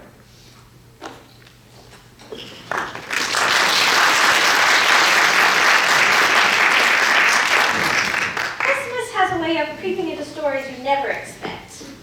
Like, Don't say Die Hard. I wasn't. Really? Yeah. Well, what were you going to say? Die Hard 2. See, this time Bruce Willis is in the airport. Tim Burton found a way to combine Halloween and Christmas in his 1993 film, The Nightmare Before Christmas.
Now we're going to take you back 165 years to a song that is just as popular now as it was when it was released in 1857. Welcome to the stage, Tiffany Reed and John Fanshear to perform Jingle Bells.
the most known and loved Christmas songs of all time, or Christmas movies of all time, I'm sorry, was a huge flop when it was released in 1946. When the copyright for the film ran out in the early 1970s, many television stations began airing the movie several times during the Christmas season because it was now free to broadcast. This allowed it to be found, rediscovered, and appreciated by audiences, and is now undoubtedly one of the American Christmas classics. In It's a Wonderful Life, an angel helps the compassionate but despairingly frustrated man on the brink of his own demise by showing him what life would be like if he never existed. Realizing that he still wants to live, this final scene from the movie still tugs at the heartstrings. Clarence! Clarence! Get me back, Clarence! I don't care what happens to me. Only get me back to my wife and kids. Please, Clarence. Please, help me. I want to live again. Hey, George, you all right? What's the matter? Get out of here, Bert, or I'll hit you. Get out! Sam, who you Get out! for, George? Don't! George! Bert, do you know me? No, are you kidding? I've been looking all over town trying to find you. I see your car piled in a tree back there. Are you sure you're all right? Oh, Bert, what do you know? Merry Christmas! Where's Mary? Mary! Oh, hello, Mr. Bank Examiner. Yes, Mr. Bailey, there is a deficit. I know, $8,000. George, get a little paper here. Oh, I'll bet it's a warrant for my arrest. Merry Christmas! Isn't it wonderful? Where's Mary? Have you seen my wife? Oh, I could eat you up.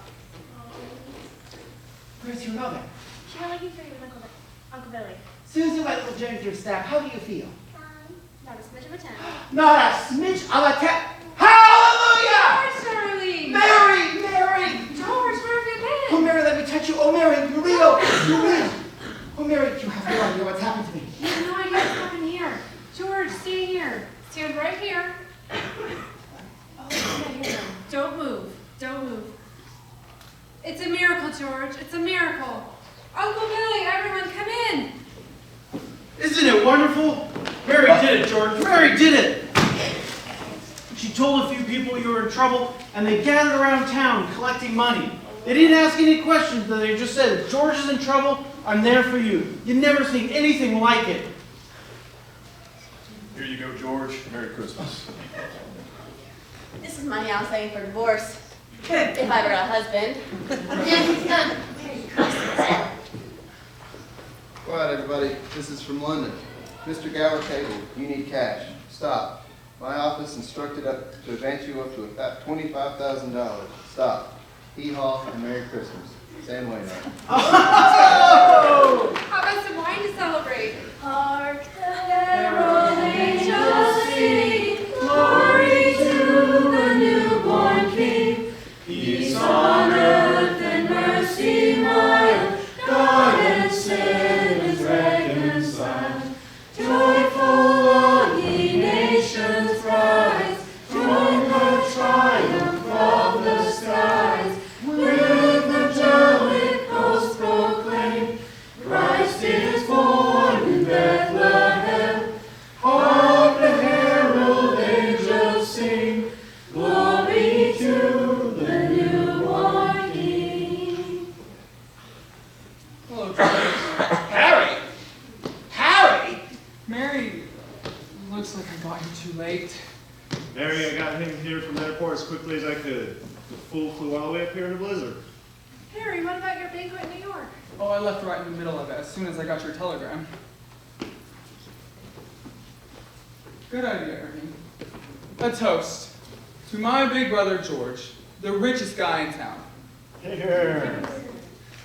Should all acquaintance be forgot and never brought to mind? Should all acquaintance be forgot in days of old lang syne? For old lang syne, my dear, for old lang syne, we'll take a cup of kindness yet for old lang syne. Dear George, remember, no man is a failure who has friends. Thanks for the wings. Love, Clarence. What is that? It's a Christmas present from a very dear friend of mine. Daddy, teacher says every time a bell rings, an angel gets its wings. Why, that's right. That's right. Attaboy, Clarence. Attaboy.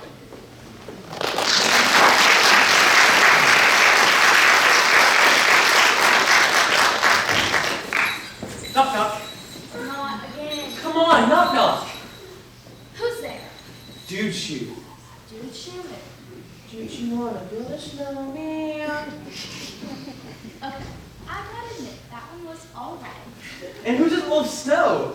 Well, we live in the North Pole, so we'd be out of luck if we didn't.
Animated Christmas specials are a staple of the season and have been since the 1960s. One of the most loved and critically acclaimed of these specials premiered in 1965 and is based on the characters of Charles Schulz.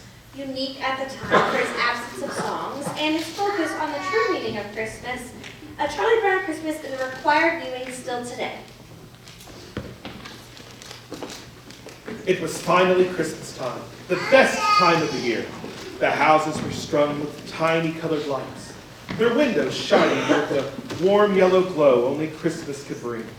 The scent of pine needles and hot cocoa mingled together, wafting through the air, and the sweet sounds of Christmas carols could be heard in the distance. Fluffy white snowflakes tumbled from the sky onto a group of joyful children as they sang and laughed and skated on the frozen pond in town. Everyone was happy and full of cheer.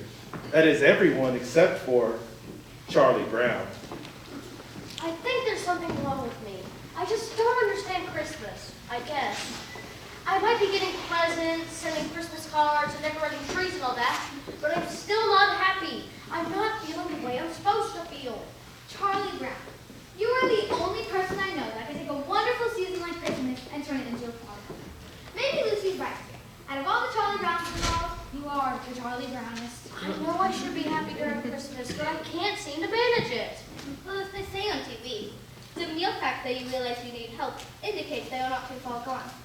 If we can pinpoint your feelings, maybe we can label it. Are you afraid of responsibility? If you are, you have hypergenophobia. Or are you afraid of cats? If you're afraid of cats, you have alophagia. Or maybe staircases, clamophobia. Or maybe thalassophobia, the fear of the ocean. Or genophobia, the fear of crossing bridges. Or maybe pantophobia. What's pantophobia? The fear of everything. That's it! You need involvement. You need to get involved in a real Christmas project. How would you like to be the director of our Christmas play? Me? You want me to be the director of the Christmas play? Sure, Charlie Brown. We need a director. We got an animals, musician, and a shepherd. Everything we need. You get a Christmas queen. Charlie Brown thought for a moment.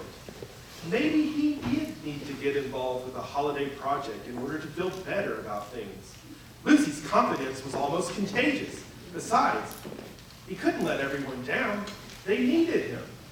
Incidentally, I know how you feel about all this Christmas business. Getting depressed and all that. Happens to me every year. I never get what I truly want. I always get a bunch of Stupid toys, little clothes, little bicycle, something like that. What is it you want? Real estate? Actually, so I have a long list of presents that I want. Memorize these lines so you can recite them on cue. What? This is ridiculous. I can't memorize a lot of this so quickly. Why? Shall we make this up, Agony? Give me one good reason why I have to memorize this. I'll give you 5. 1, 2, 3, 4, 5. Those are good reasons. All right, let's have it quiet. Places, everybody. Trotter, set the mood for the first scene. Cut! It's all wrong. We need something else. Hey, perhaps a trade. This one seems to need a home. I don't know. It doesn't seem to fit the modern spirit. I don't care. We'll decorate it, and it'll be just right for our Christmas play. You're hopeless, Charlie Brown. You've been done before, but this time you bit it. You're right, Linus. I really don't know what Christmas is all about. Everything I do turns into a disaster. Isn't there anyone who knows what Christmas is all about? Sure, I can tell you what Christmas is all about. And there were, in the same country, shepherds abiding in the field, keeping watch over their flock by night. And lo, the angel of the Lord came upon them, and the glory of the Lord shone round about them. And they were so afraid that the angel said, Fear not, for behold, I bring you great tidings of joy, which will be to all people. For unto you is born in the city of David a Savior, which is Christ the Lord. That shall be a sign unto you. You shall find the babe wrapped in swaddling clothes, lying in the manger. And suddenly there was with an angel a multitude of the heavenly host, praising God and saying, Glory to God in the highest, and on earth peace, goodwill toward men. That's what Christmas is all about, Charlie Brown.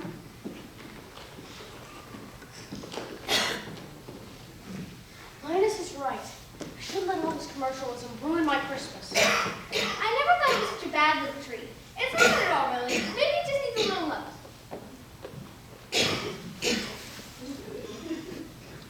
Charlie Brown is a blockhead, but he did get a nice tree. Merry Christmas, Charlie Brown.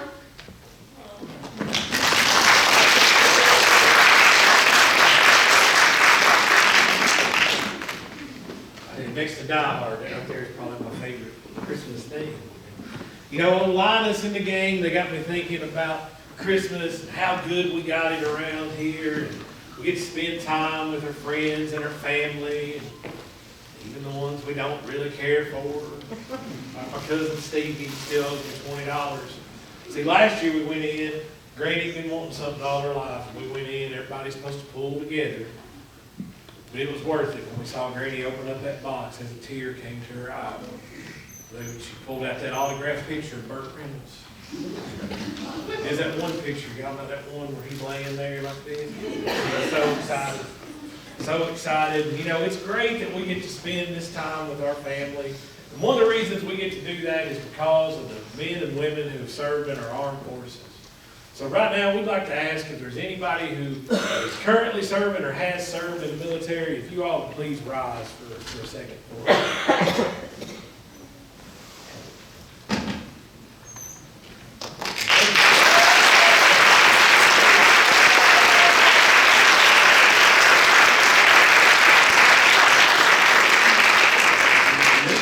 And these fellas, they know just how important and good it is to be at home this time of year, but unfortunately not all of our service people are able to be at home this time of year. So we'd like to do, a couple of songs to let you know what those families may be going through.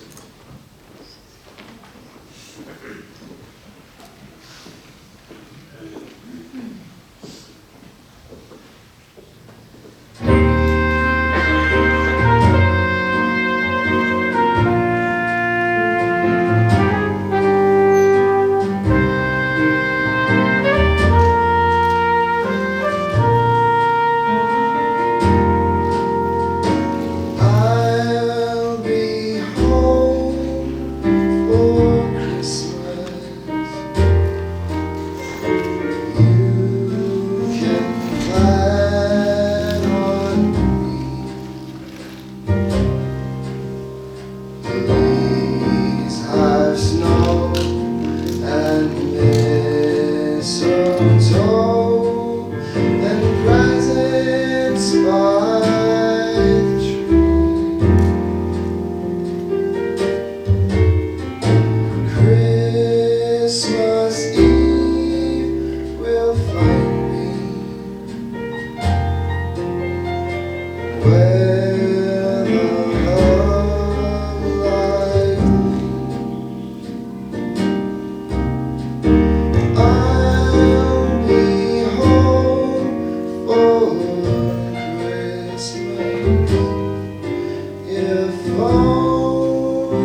down. We better hurry.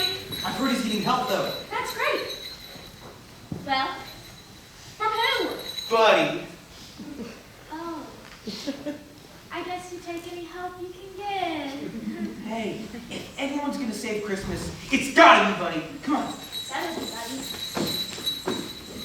Charlotte and New York were reporting live from Central Park. No evidence can be found of the wheel gone crash in Central Park earlier this year. Perhaps what everyone saw was Santa Claus making his rounds on Christmas Eve. That's what they saw when the sleigh crashed. Yeah, there isn't enough Christmas spirit. It appears a couple of Santa's elves joined us.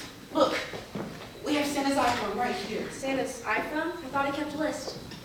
It's 2022. Doesn't it make sense that Santa's a little more with the times when it comes to technology? What's your name? This year you asked Santa for a legendary discussion.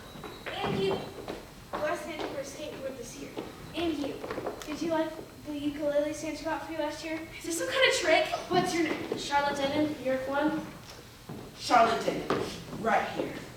This year, you want a Tiffany engagement ring, and your boyfriend Andrew to stop dragging his feet and propose already. Did my mother tell you to say that?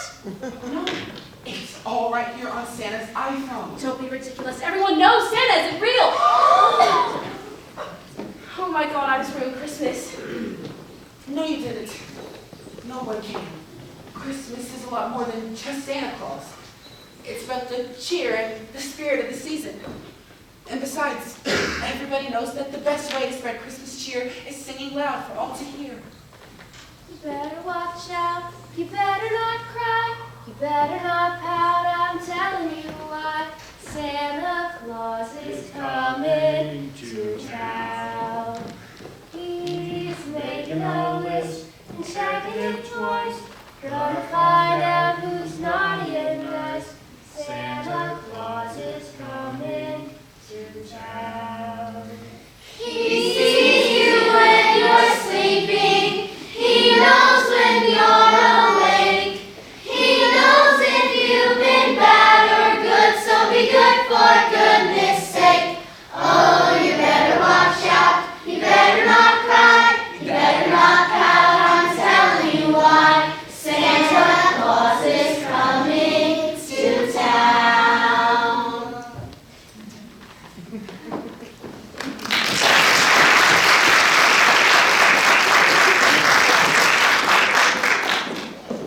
One of the best loved Christmas songs of all time is from a frequently forgotten film from 1943.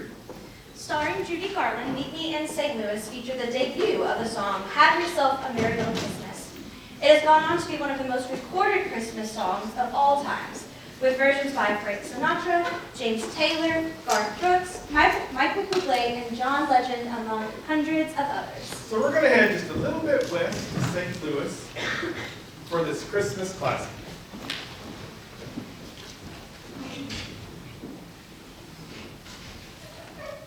Are you worried you'll know where to find us?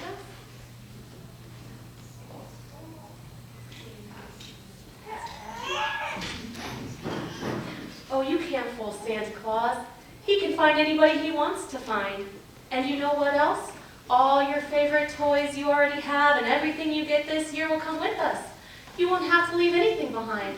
Except for your snow people, of course. We'd look pretty silly trying to get them on the train, wouldn't we?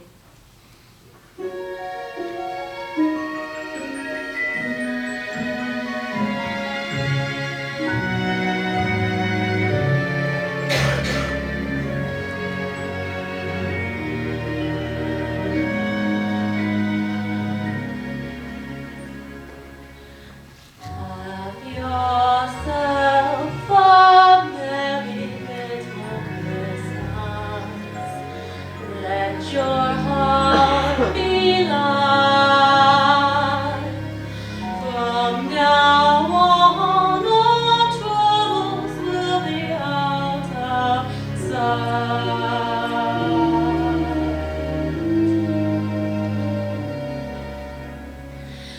Have yourself a merry little Christmas.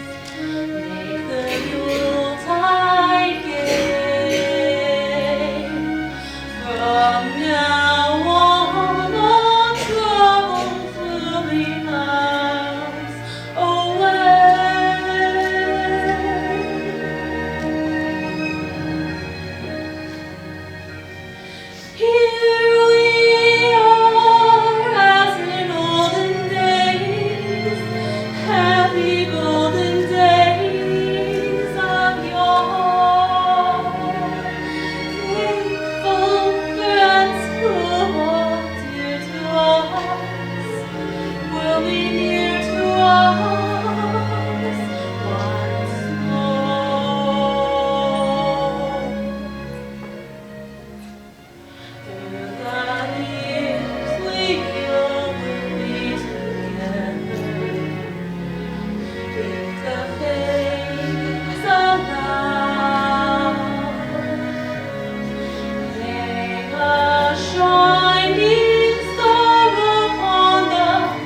on to Act 3, and let me tell you, there's some good stuff in there. We got them barking Jingle Bell dogs.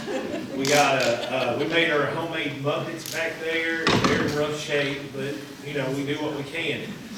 But the highlight, and he's not bragging about it, but the Hembry family has got these matching leotards, and they've worked out this big routine that Mariah Carey's All I Want for Christmas is You. Woo! I tell you, it's going to set the place on fire. That full fire alarm would be so good. But no, we just joking. But we got to have a couple things left. But you know what? We want to have some fun. We're going to have a little bit of fun. We've been serious, though, Charlie Brown and the I'll be home for Christmas and everything. So I think we need to have a little fun, and you cannot spell fun without Billy Ray. I mean, you can, because none of the letters in fun are in my name, but you get what I'm saying. It's metaverse or something. Something is what I'm using. But, you know, all the time I'm about fun. Y'all probably tell that. And, you know, we've had all these people come out here and everything, but the one thing we haven't done yet is y'all haven't done anything. And y'all been good and patient and sitting out there enjoying the show. But I think it's time we get y'all involved. Get the audience involved a little bit. So some of y'all looking panicky, like, oh, what's he going to do to me? No, nothing like that. Y'all get to sit in the chairs and everything. But we're just going to do get a little energy here. So when I'm going to say Mary, I want you to repeat and say, well, don't repeat. I want you to say Christmas after that. So I'm going to say Mary. And then you say Christmas. Yes, I heard that deep voice back there, I know. So for those of you that might have been a little confused, I'm going to say Mary. Oh, I like it. This is an honors class here. Y'all been the best audience as far as getting this. So let's see how this goes. Merry Christmas! Really? Oh, there we go. See, we need that kind of holly jolly spirit in here. I mean, it's Sunday, I know. But think, this time next week, all the presents will be open. We'll have eaten all the food. There'll be people like, I can't get this thing to work. I got the wrong batteries and all that. And right now, we having a good time. So let me hear you loud and proud. Merry Christmas! Merry Christmas! Merry Christmas! Yeah, I like that. I like that a lot. And, you know, we still got some maybe a song or two. I got an idea. Jovi and Buddy, if they come on out here, you know, I thought they'd done a good job tonight. Maybe they got another fun song.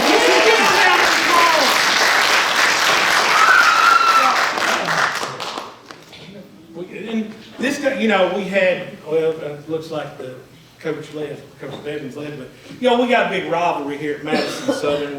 There's another team, another school up north, Madison Central. This right here is proof that we can coexist right here together. Madison Southern and Madison Central together. I love it. But you know what? They sit over here at their clipboards and they just get to read this stuff. I make this stuff up off the top of my head. So I thought I would try to do what they do. So before we get into this, I'm going to give you a little introduction here. The original version of our next song originally faced controversy when Eartha Kitt released it as a single in 1953. And it was even banned in some southern states. Here is our Jovi, Sydney Hall, to sing Buddy Baby.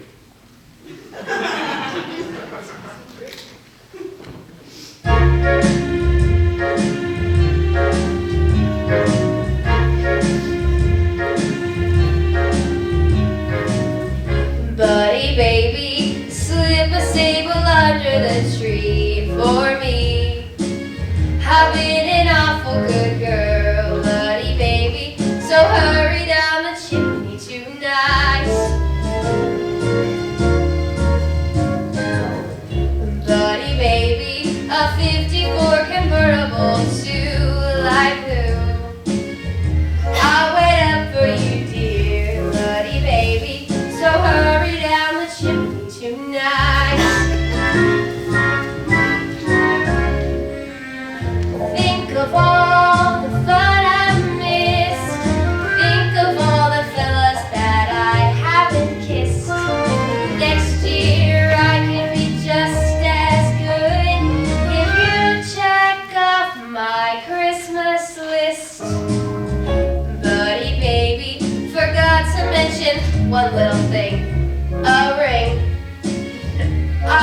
mean on the phone, buddy baby. So hurry down the chimney tonight.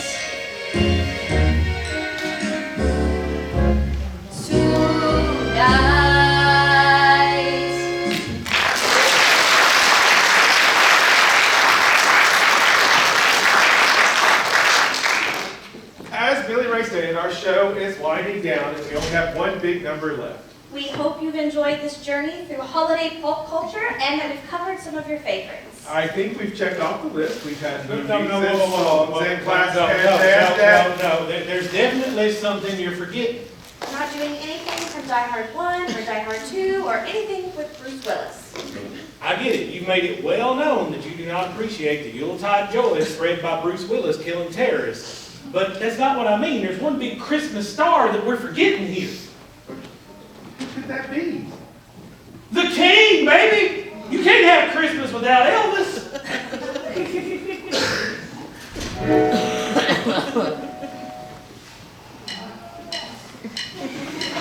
I'll have a blue Christmas without you. I'll be so blue, just thinking about you. Decorations of red on a green Christmas tree. Won't be the same if you're not here with me. And the window's blue, snowflakes start falling.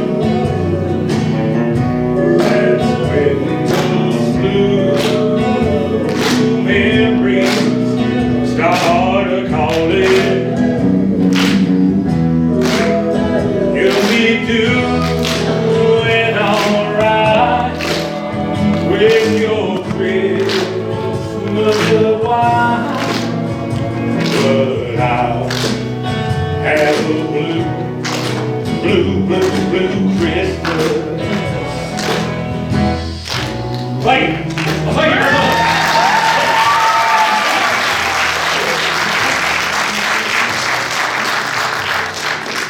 All right.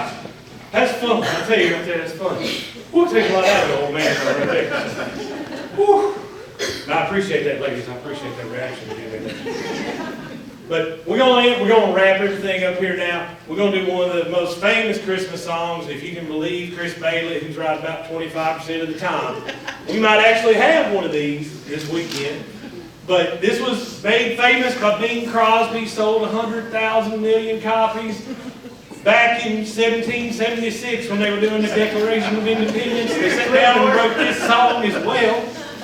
You know, they talk, I think it was Alexander Hamilton. Because in that, you know, that show, they talk about how he wrote all the time, I think he actually helped write our final song. And you know, that's for the theater people. They'll get that reference, but everybody else is just like, Alexander Hamilton, what's that about? But anyway, our last song, White Christmas.